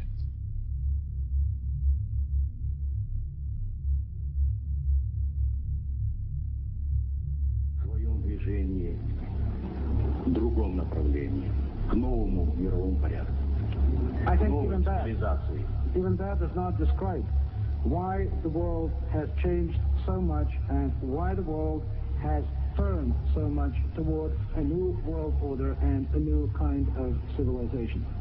Maitreya is one of the main theosophy in Maitreya. The whole UN movement, the whole Lucius Trust movement, world goodwill, they're going out of their way to try to discredit it and say, well, you know, Jesus, all he really was a disciple of Maitreya. He's still a disciple of Maitreya. Maitreya's over him, and Jesus, they believe what happened is Jesus heralded in the age of Pisces. Now what we're going to be doing is now we need to herald in the age of Aquarius. This is where the New World Order comes in, and this is what Maitreya is going to bring. So we're going to de-emphasize Jesus, and we're going to move over to Maitreya. Jesus is just a disciple of Maitreya anyway, according to them.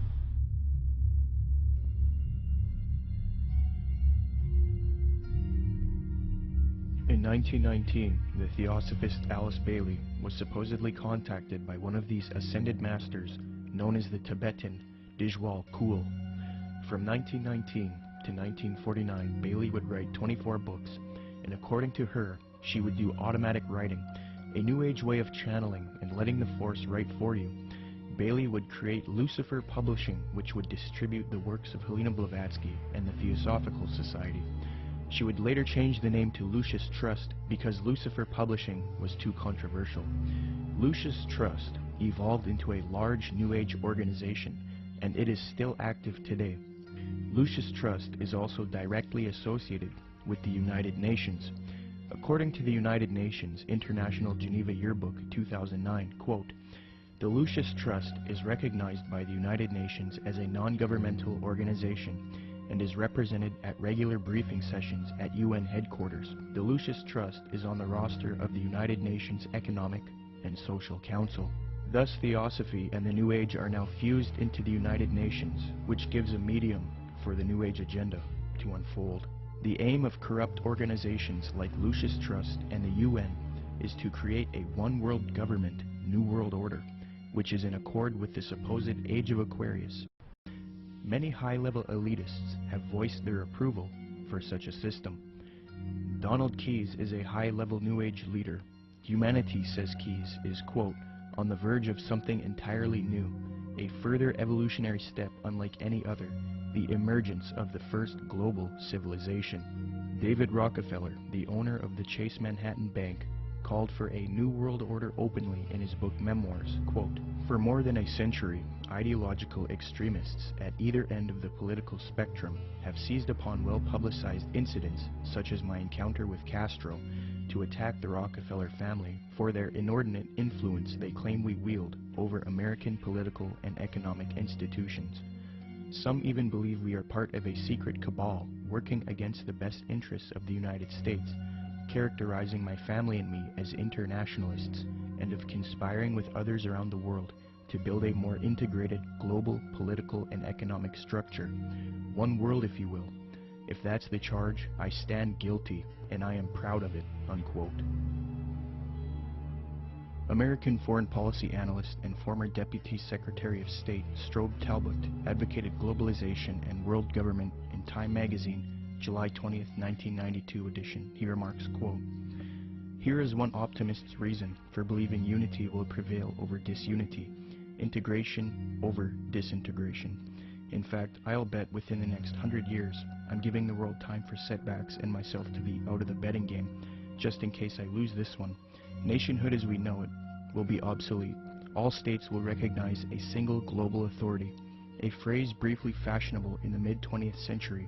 Citizen of the world will have assumed real meaning by the end of the 21st. All countries are basically social arrangements, accommodations to changing circumstances, no matter how permanent and even sacred they may seem at any one time.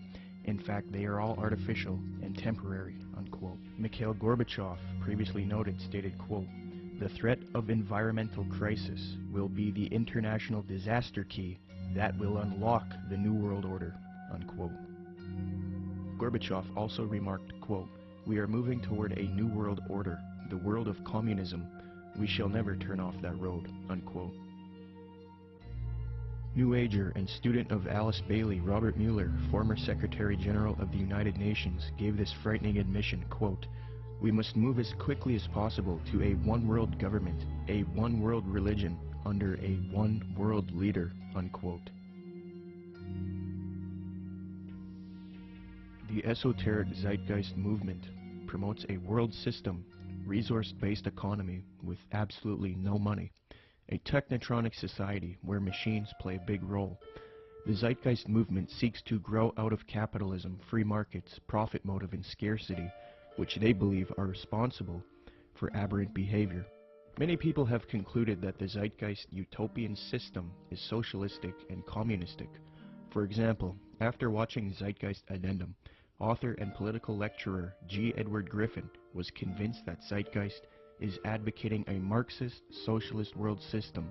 He states, quote, perhaps the biggest insult to our intelligence is the main theme of the program. It is that profits are the root of all our problems today. That being the case, we must change mankind to reject profit, and we must work together on some other basis. It is never quite clear what that basis is, but whatever it is, it will be administered and directed by an elite group, at least in the beginning. I was stunned by the fact that this is pure Marxism.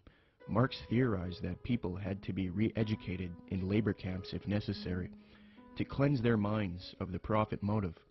He and his disciples, such as Lenin and Stalin and Khrushchev, said that eventually the character of man would be purged of greed, and then the state would wither away because it no longer would be needed. Sure, we saw that in the Soviet Union and China, right?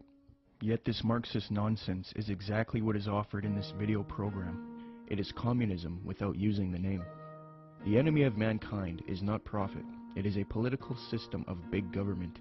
Yet this program is supportive of some of the most notable big government collectivists on the planet. Marxist-Leninists may be enemies of collectivists in Washington, D.C., but they are collectivists in their own right. The communist model is no better than the Nazi model. Samuel Adams, a patriotic founding father of America, repudiated communist and socialist ideas. The utopian schemes of leveling, redistribution of wealth, and a community of goods central ownership of the means of production and distribution, are as visionary and impractical as those which vest all property in the crown. These ideas are arbitrary, choices and actions which are done not by means of any underlying principle or logic, despotic, ruling with absolute political power, and in our government unconstitutional. When one does a comparison between Zeitgeist Addendum and the communist model, it becomes clear that Zeitgeist is in fact promoting communism. N.B. Godke, in the work Encyclopedic Dictionary of Economics, defines full communism based on the ideals of Marx and Engels and others as, quote, 1. Social wealth will be distributed according to human needs, meaning things that are scarce will be distributed first to those who need them the most. Zeitgeist proposes having an abundancy of resources and no scarcity, and thus the idea of distributing wealth according to human needs is rendered obsolete. On this point, they have merely updated the communist model by eliminating scarcity. 2. The state will wither away as there is no need for coercion. The state does nothing because there is no state. Because there is no state. 3. Social classes will not exist. Zeitgeist states, the process which has been going on for centuries, if not millennia, religion, patriotism, race, wealth, class, and every other form of arbitrary separatist identification thus conceived, has served to create a controlled population utterly malleable in the hands of the few. 4. It will be a moneyless economy. Zeitgeist's associate Jacques Fresco states the system uses no money. 5. It will be a command economy. In other words, government planners decide which goods and services are produced and how they are distributed. According to Zeitgeist, distribution of goods and services without the use of money or tokens would be accomplished by establishing distribution centers. These centers would be similar to expositions, where the advantages of new products are explained and demonstrated. Exhibition centers will display what is new and available and will constantly be updated. So as you can see, a side-by-side comparison between the communist model and the Zeitgeist model shows how similar the concepts are. The Marxist website entitled socialismoryourmoneyback.blogspot.com, after reviewing the Zeitgeist movement and their admissions, stated this on July 26, 2009, quote, "This, surely, is the same as what we call world socialism," unquote. So even the socialists will admit that the Zeitgeist movement is in fact world socialism. Adam Zwas explains, quote, "Communism and the Marxist utopia of a moneyless society where products were distributed rather than sold and bought," unquote.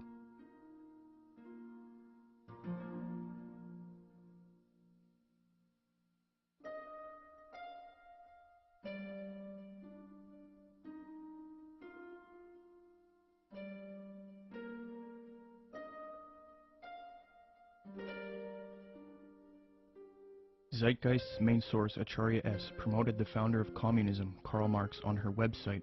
It no longer looks like this, but using archive software, you can see how her website looked in the years past. She quotes Karl Marx, defaming religion, thus showing her support of Marx and communism. Many people have noticed that the modern New World Order, as advocated by the elite, contains communist ideals within it. So it seems that Zeitgeist is helping the New World Order with their utopian approach rather than destroying it. They had a biblical philosophy. They gave us a republic. When Ben Franklin walked out of the building, one of the ladies said, "Mr. Franklin, what kind of government did you give us?" He said, "A republic, if you can keep it." Republics are hard to keep. We've lost ours, folks. We are not a republic anymore. We have degenerated to a democracy, and the next step is totalitarianism. We're that close to becoming a totally socialistic and then communistic country in America. You watch, it's going to happen real soon. What they're going to do next time is manufacture a depression, coming real soon probably, collapse the U.S. economy, which can easily be done overnight. And then everybody will line up and say, "Oh, hey, we're starving. What can we do?" They're going to say, "You know, we really got a problem. We need to solve this." Constance Cumby recognized that the New Agers desire a communist world system, quote, "The New Agers feel that the program they are offering the world would satisfy the basic desire of communists in that it proposes a form of world socialism." These books were calling for a new world order with an accompanying global food redistribution program aided, of course, by modern technology, i.e. computers, unquote. A redistribution program aided by modern technology and computers is exactly what the Zeitgeist movement is advocating. Notice how similar Zeitgeist's plan is to the New Age agenda just mentioned in Constance Cumby's book. In the Zeitgeist orientation lecture, Peter Joseph states, "Just as each city has a central organizational dome which functions as the brain along with its nervous system, consisting of computerized environmental monitoring via satellite and electronic probes, the larger world complex absorbs each city and monitors the broad spectrum of the environment, making sure there isn't a problem or material resource needed in any of the individual cities, while also regulating larger order processes for all the cities and the environment as a whole."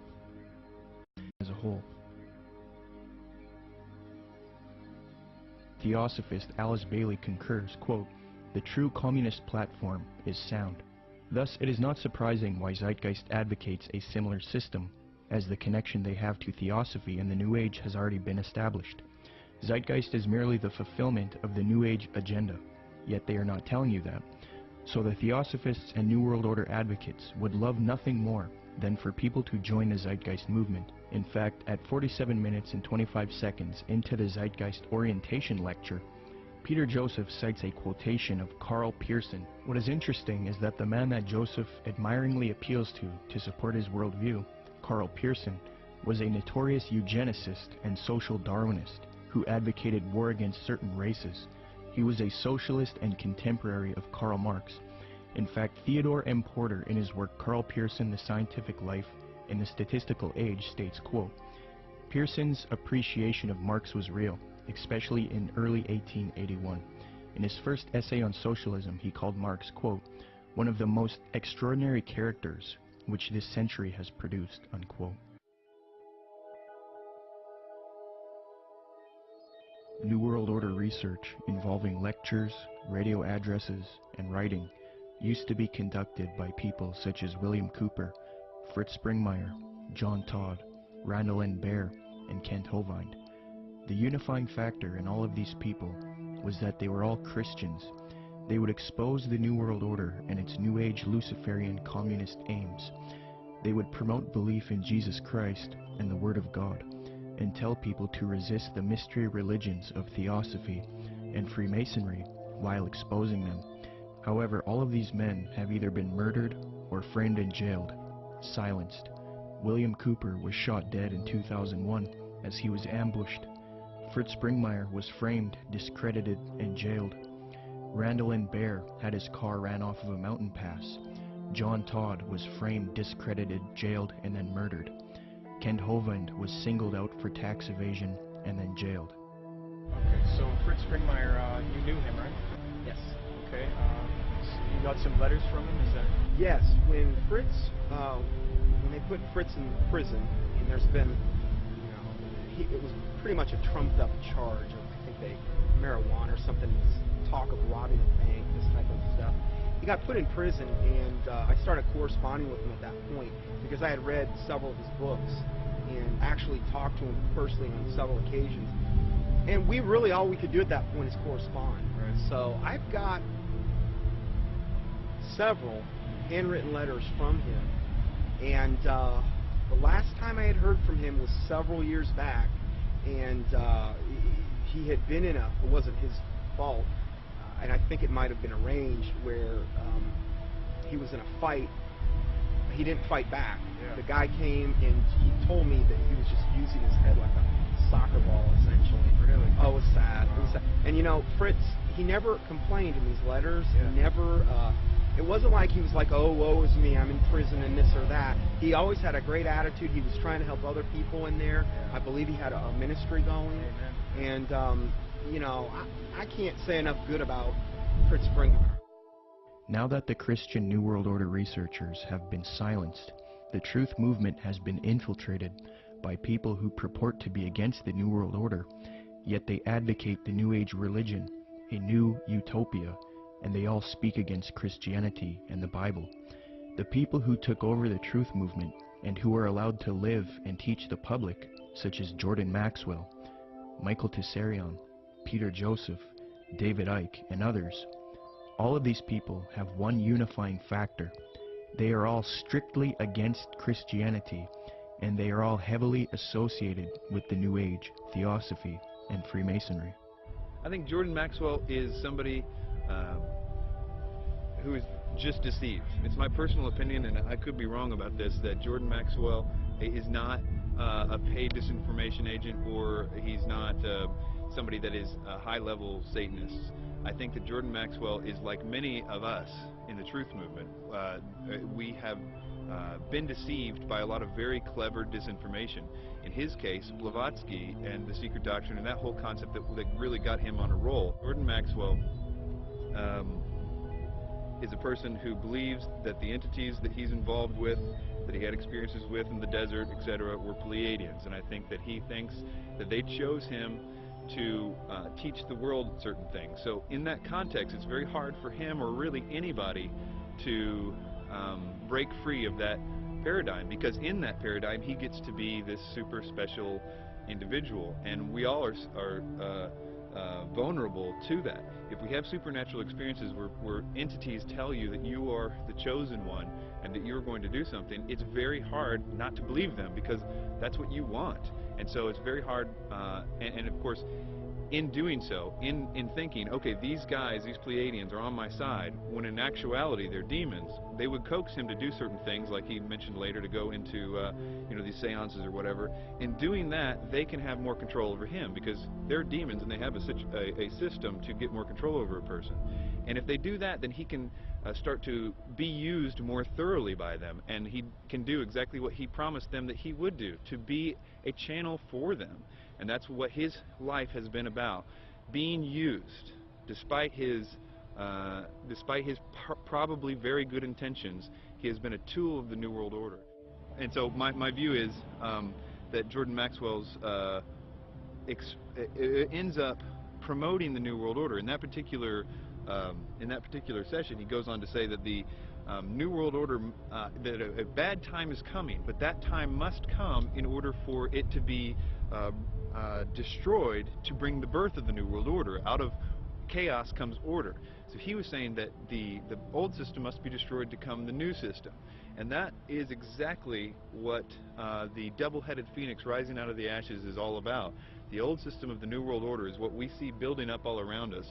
It is going to get really, really bad, but it is going to be destroyed, in a sense, because that faucet is being run by evil. We all know that the things that are happening to the world right now are being done because of evil. So if evil's causing all those things, evil can also turn that faucet off at just the right time in order to make it seem like whoever stopped it, and therefore is the savior. So that new system will seem like the utopia that Jordan Maxwell says we all need to wait for.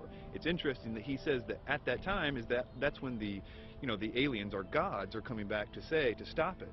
That's the deception. That's what the people in have been saying of the occultists, saying that that's what the demons are going to do for a long time. It's easy to be seduced, especially in Tessarian's case, who was raised since 11 years old saying this is truth. He was raised by Rosicrucians, raised by these people by his own admission. He was doing the tarot cards at the age of 11 by his own biography. This is the example of being raised in a system, being told one thing is true and the other thing is not. It's biased is what it is, but nevertheless, I think in that reason these people deserve our sympathy. One way or the other, they are deceived. Even if they are intentionally doing it, which is possible in the case of Tessarian, and it's possible in the case of Maxwell too, I suppose. Even if they're intentionally doing it, they have to deserve our sympathy and even our prayers, because even if they're intentionally doing it, they are still deceived.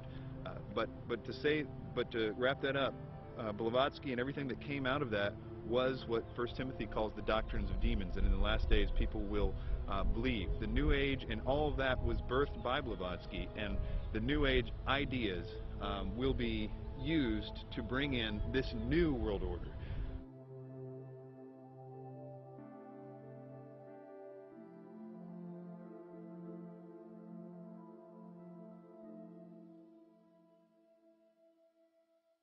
The negative impact of population growth on all of our planetary ecosystems is becoming appallingly evident. Unless nations will agree to work together to tackle these cross-border challenges posed by population growth, overconsumption of resources, and environmental degradation, the prospects for a decent life on our planet will be threatened. But this callous disregard for the right to life of every human on the face of the earth has been predicted before in the New Testament. John was moved to write, quote, "Yea, the time cometh, that whosoever killeth you will think that he doeth God service," unquote.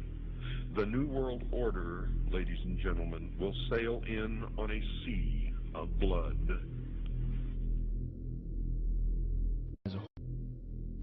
The same New Agers who call for peace, love, harmony, and world unity, when confronted with separatists, for example, fundamentalist Christians, you start to see a darker side to them. They do not appreciate people who will not adopt their New Age views. For example, a major New Age figure, David Spangler, who was in a group known as Planetary Citizens, which was a UN group, stated something to the effect of, we can take all the marshmallows, all the scriptures, all the tablets, and have a jolly good bonfire. So essentially, he's promoting the abolition of these faiths. Similarly, Maharishi Mahesh Yogi, the influential New Age guru sought out by the Beatles, stated, quote, "There has not been and there will not be a place for the unfit. The fit will lead, and if the unfit are not coming along, there is no place for them. In the place where light dominates, there is no place for darkness." See, in his thinking, the fit are the New Agers, and the unfit are those who do not adopt the New Age beliefs. People who are, for example, fundamentalist Christians, Jews, people like this. So essentially, you see a lot of intolerance within the New Age movement. It's not all nice and dandy with these people. You know, they have the mask, they have the appearance of peace, love, harmony, but in their writings, they do come out and say that there is no place for Christians and people who do not accept their beliefs. In the Book of Co-Creation, New Age leader Barbara Marx Hubbard states, quote, "Out of the full spectrum of human personality, 1/4 is electing to transcend, 1/4 is resistant to election. They are unattracted by life ever evolving. Now as we approach the quantum shift from creature human to co-creative human, the destructive 1/4 must be eliminated from the social body. Fortunately you, dearly beloveds, are not responsible for this act. We are. We are in charge of God's selection process for planet Earth. He selects, we destroy. We are the riders of the pale horse, death." Alice Bailey explained what the New World Order will do to those who refuse to accept it. Quote, "Let us never forget that it is the life, its purpose, and its directed, intentional destiny that is of importance, and also that when a form proves inadequate, or too diseased, or too crippled for the expression of that purpose, it is, from the point of view of the hierarchy, no disaster when that form has to go. Death is not a disaster to be feared. The work of the destroyer is not really cruel or undesirable. Therefore, there is much destruction permitted by the custodians of the plan, and much evil turned into good," unquote. Blavatsky's peer, Aleister Crowley, said an Egyptian entity told him Christianity would be destroyed at the advent of the New Age, quote. A peer of Blavatsky's, often called the prophet of the New Age, Aleister Crowley, claimed to have been visited in the spring of 1904 by an Egyptian entity called Awais, who foretold to Crowley the end of Christianity, unquote. But if you dig deep into the literature, yes, they're going to be extremely intolerant. David Spangler had talked about the Luciferic initiation and these types of things. And we look in the Bible and we can look at like Revelation 13 and where all they that do not receive the mark and the mark of the beast in their right hand or their forehead, you know, are going to essentially forfeit their life. This is how intolerant it's going to become. It's going to be their way or no way. And so, no, they're not going to have any tolerance. I think at first they're going to come as real nice guys, though. I don't think they're going to do that right off the bat. But eventually it's going to get to the point where enough people have bought into it and enough strong delusion is there that, yeah, they're not going to be tolerant whatsoever. Barbara Marx Hubbard states, "The end of this phase of evolution shall come. All will know their choice. All will be required to choose. All who choose to be natural Christs will be guided from within as to how to proceed. All who choose not to evolve will die off. the kindergarten class of Earth will be over, unquote. Robert Mueller, previously mentioned, states, quote, I am surprised that no one has yet thought of creating a pro-Earth, humanity-challenging organization which would put itself in the shoes of our Mother Earth and rejoice whenever humans diminish in numbers or consume less. It would give yearly prizes to people, events, or institutions which achieve a reduction of the human population or of the consumption of Earth resources. The first prize should go to the United Nations, which through its World Population Conferences and anti-population work has prevented 2,200,000,000 more people from being born between 1952 and the year 2000.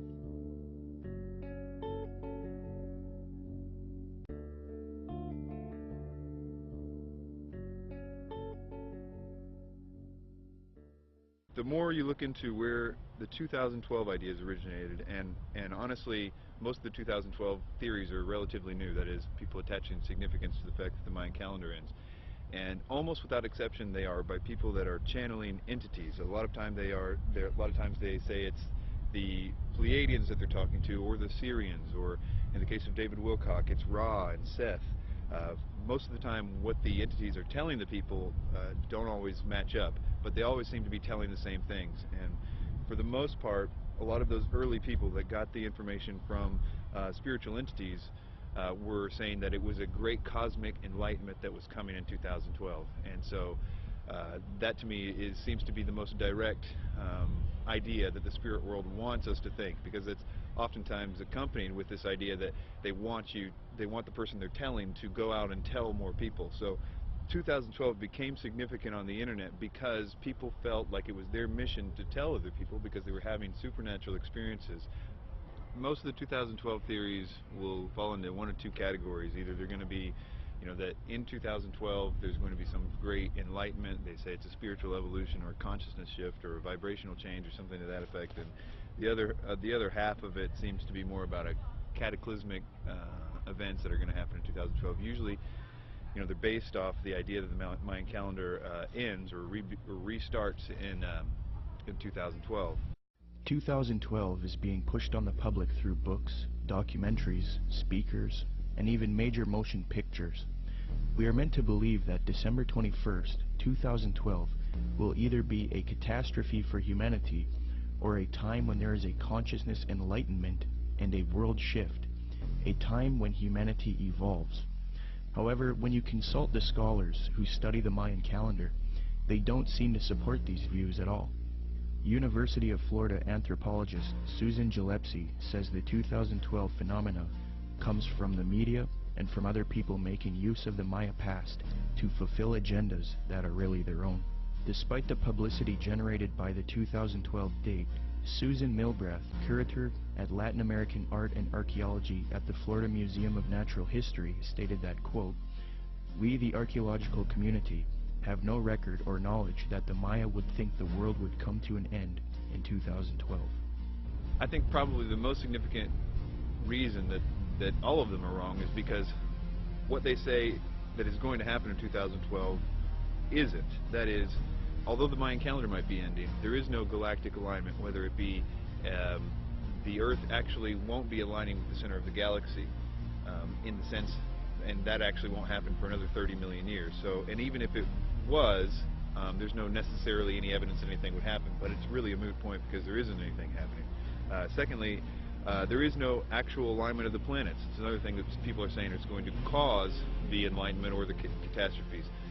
And this goes on and on. It's the same thing with the solar flares. It's the same thing with Planet X or Nibiru, or all those things aren't happening. And it's very interesting how you actually can go point by point and find out that each one of those supposed catalysts aren't true. Sandra Noble, Executive Director of the Foundation for the Advancement of Mesoamerican Studies in Crystal River, Florida, states, "To render December 21st, 2012 as a doomsday event or a moment of cosmic shifting," she says, "is a complete fabrication and a chance for a lot of people to cash in," unquote. Many people are indeed cashing in because of the 2012 hysteria, but the reason 2012 is being pushed on the public so much is because it is in 2012 when the elite occultists and the New Age advocates plan to usher in the Age of Aquarius one world system. Siri Data points out that the New Age consensus is that the Age of Aquarius one world system will be ushered in 2012. Quote, "It is generally agreed that the actual time that we enter the Age of Aquarius will be 2012. Unquote. Could this whole 2012 concept be propaganda to get people to accept the Age of Aquarius in 2012?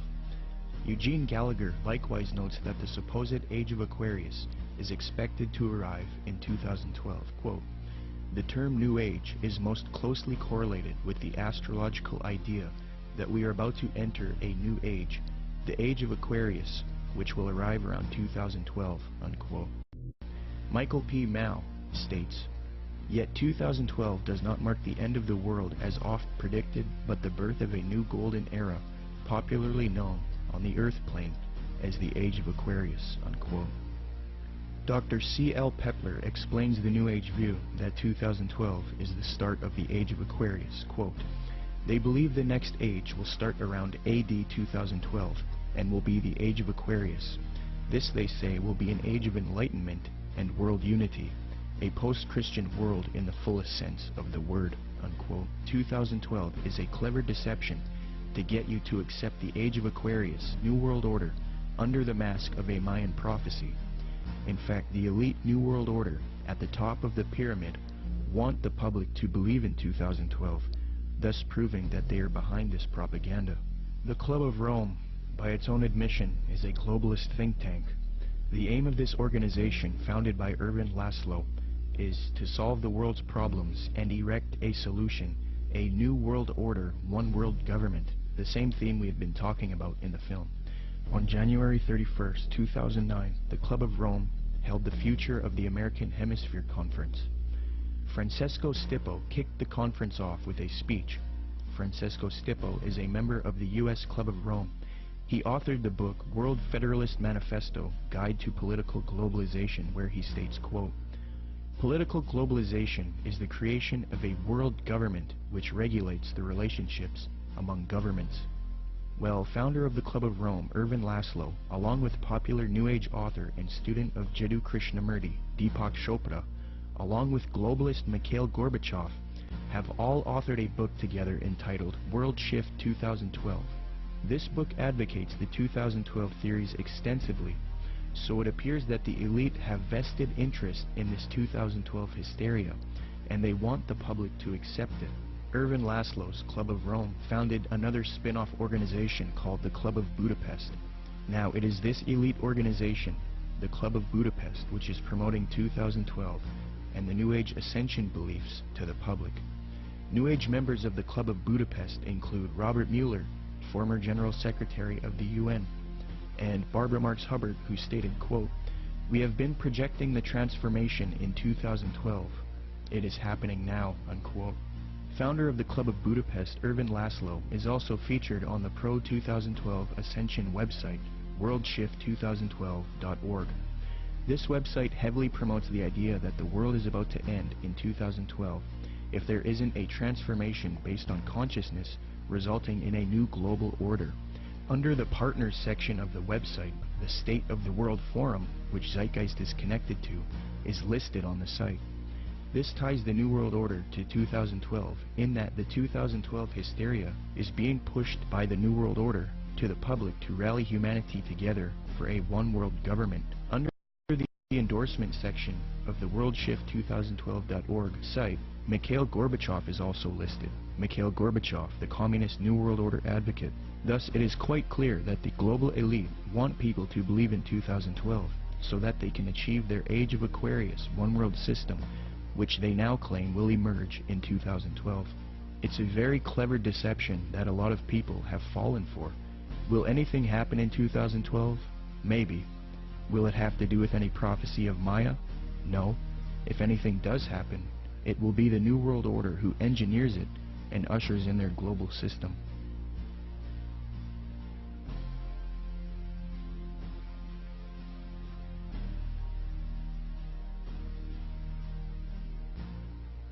The reason the Christian anti-New World Order researchers have been silenced and replaced with New Age advocates is because the New World Order occultists and New Age advocates hate biblical Christianity. Why? Because the Bible not only refutes their New Age beliefs, but it predicted their coming utopia, calls it out as an evil world system, and tells people to resist it. First, in the Apostle Paul's first letter to Timothy, he warns of these supposed ascended masters who will deceive people with false doctrines. Quote, "The Spirit clearly says that in later times some will abandon the faith and follow deceiving spirits and things taught by demons. Such teachings come through hypocritical liars, whose consciences have been seared as with a hot iron."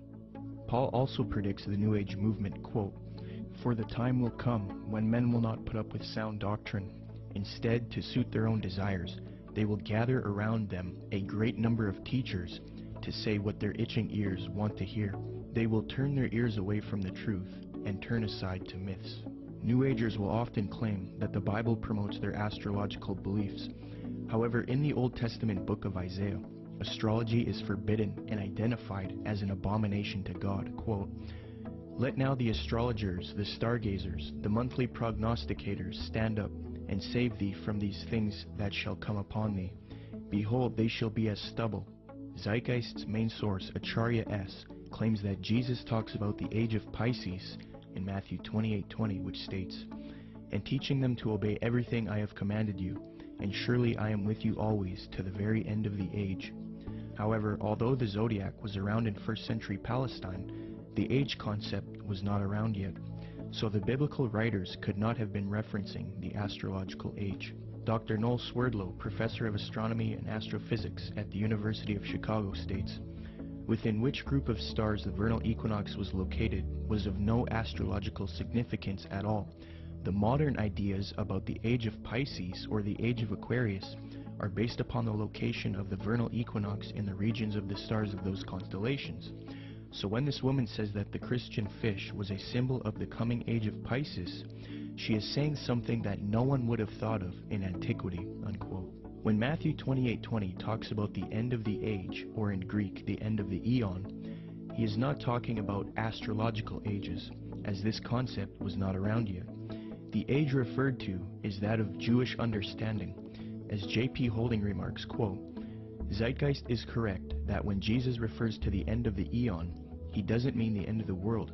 However, he is also not speaking of the astrological age of Pisces. Rather, in the 1st century Jewish thought, there was an awareness of the current age, Ha-Alom Ha-Zeh, and the age to come, Ha-Alom Ha-Ba. The distinction between the two appears both in the New Testament and in other Jewish writings. This has nothing to do with astrology." Unquote. Zeitgeist merely tried to deceive the public into the New Age worldview by distorting the biblical data, which actually condemns astrology. Moreover, Jesus, Paul, and John predict this coming world teacher, Antichrist or Maitreya, and the New World Order, one world government. And it is this reason that the elite and the New Agers hate true biblical Christianity. Paul writes in 2 Thessalonians, quote, "That you not be quickly shaken from your composure or be disturbed either by a spirit or a message or a letter as if it is from us, to the effect that the day of our Lord has come. Let no one in any way deceive you, for it will not come unless the apostasy comes first, and the man of lawlessness is revealed, the son of destruction, who opposes and exalts himself above every so-called God or object of worship, so that he takes his seat in the temple of God, displaying himself as being God. And you know what restrains him now, so that in his time he will be revealed. For the mystery of lawlessness is already at work. Only he who now restrains will do so until he is taken out of the way. Then that lawless one will be revealed, whom the Lord will slay with the breath of his mouth, and bring to an end by the appearance of his coming. That is the one whose coming is in accord with the activity of Satan, with all power and signs and false wonders. Jesus Christ warned of the Antichrist and false Christs. He says not to believe anyone who says, "Look, the Christ has returned." For Jesus Christ's real glorious second coming comes after the false Christ, or Antichrist, deceives the world.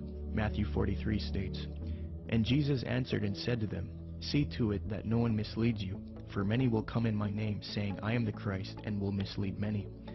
Then they will deliver you to tribulation and will kill you, and you will be hated by all nations because of my name. Then if anyone says to you, Behold, here is the Christ, or there he is, do not believe him. For false Christs and false prophets will arise, and will show great signs and wonders, so as to mislead, if possible, even the elect. Behold, I have told you in advance. So if they say to you, Behold, he is in the wilderness, do not go out. Or, Behold, he is in the inner rooms, do not believe them. For just as the lightning comes from the east and flashes even to the west, so will the coming of the Son of Man be. But immediately after the tribulation of those days, the sun will be darkened, and the moon will not give its light, and the stars will fall from the sky, and the powers of the heavens will be shaken. And then the sign of the Son of Man will appear in the sky, and then all tribes of the earth will mourn, and they will see the Son of Man coming on the clouds of the sky with power and grace. In the book of Revelation, the Apostle John warns about this evil world teacher who humanity worships as he claims to be God. And he opened his mouth in blasphemies against God, to blaspheme his name and his tabernacle, that is, those who dwell in heaven. It was also given to him to make war with the saints and to overcome them. And authority over every tribe and people and tongue and nation was given to him. All who dwell on the earth will worship him. Everyone whose name has not been written from the foundation of the world in the book of life of the Lamb who has been slain. And he causes all, the small and the great, the rich and the poor, and the free men and the slaves, to be given a mark on the right hand or their forehead. And he provides that no one will be able to buy or sell, except the one who has the mark, either the name of the beast or the number of his name. Here is wisdom. Let him who has understanding calculate the number of the beast, for the number is that of a man, and his number is 666. John then talks about how the leaders of the world will form a one-world system and give authority to the Antichrist, or false world teacher. Quote, The 10 horns which you saw were 10 kings who have not yet received a kingdom, but they receive authority as kings with the beast for 1 hour. These have one purpose, and they give their power and authority to the beast. These will wage war against the Lamb, and the Lamb will overcome them, because he is Lord of lords and King of kings, and those who are with him are called and chosen and faithful. So if this Maitreya is real, and if he has the support of the New World Order, and if he plays a role in the coming world system, there is a high potential that he is in fact the Antichrist. We will have to wait and see. The Bible talks about how the real Lord Jesus Christ will return after this world system is created, and this world teacher deceives the planet.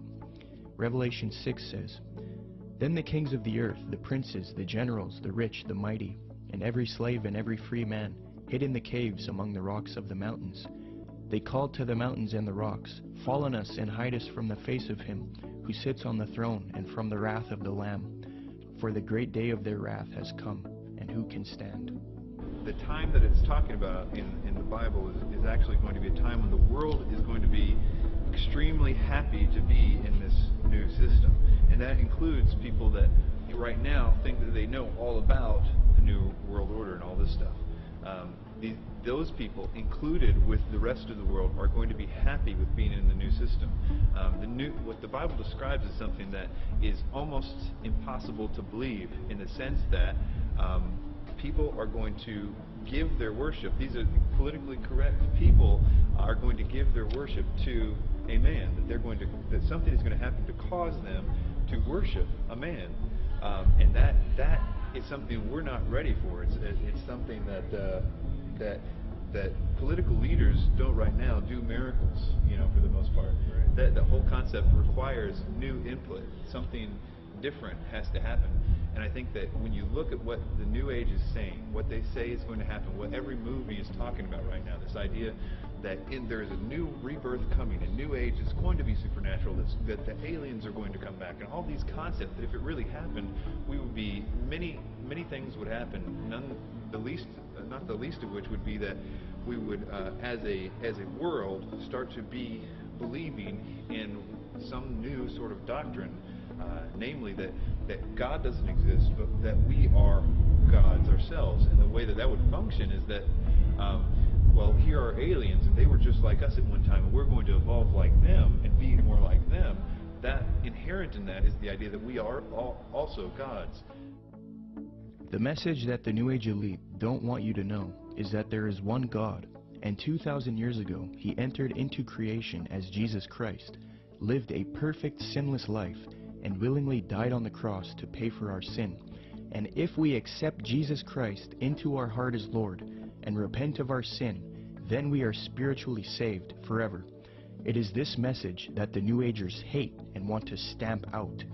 But if you realize that the New Age and the New World Order doctrine is a lie and an abomination, and if you want true salvation and the power to stand with Christ against this coming system, say this prayer with me and become a true child of God.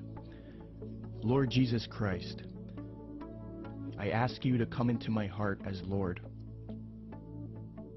I accept what you did for me on the cross, dying for my sin.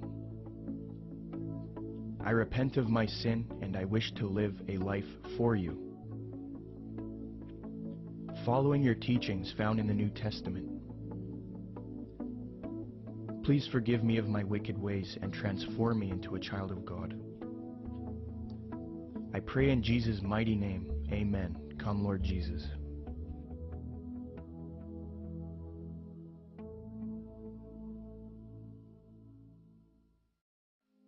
You don't really understand sometimes what a terrible burden it is to know some of the things that I know and try to wake people up and impart this knowledge to them and find out that they just have walls built in front of them.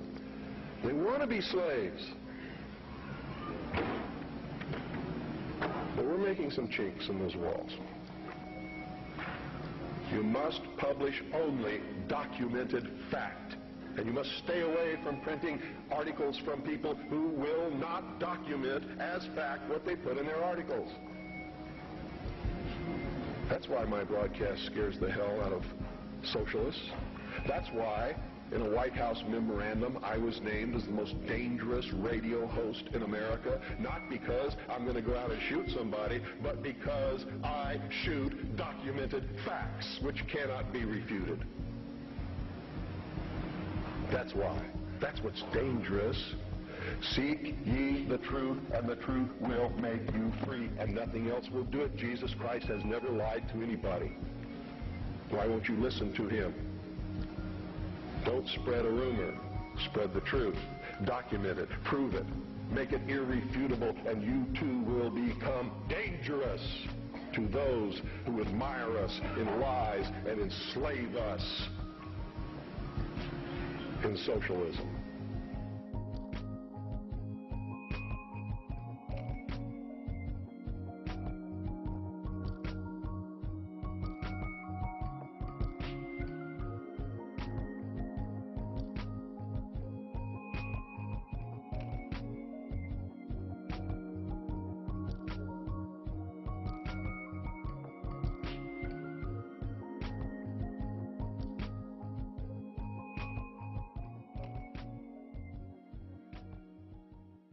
The Age of Aquarius, ending duality. Oprah, The Secret, and Eckhart Tolle preach what will bring in a new age reality based in traditions of pagan theosophy. Bound to be thousands of offshoots of Crowley, students of Alice C. Bailey who follow the lies of Helena Blavatsky, radically altering, changing the pages of history, laying the groundwork forged by the tools of Lucifer, paving the way for the United Nations. A slow preparation, patiently waiting since the creation. The Garden of Eden, a planet whose placement in time is persuaded by aliens, outside invasions, abductions, and cow mutilations, creating an atmosphere ripe for the picking with movies and Hollywood implanting trickery, mastery over the masses. The whole world collapses in panic, all desperate for someone to save them. Obey anyone that will answer their questions. The savior of sorts, a new age messiah, the wolf in sheep's clothing is what will transform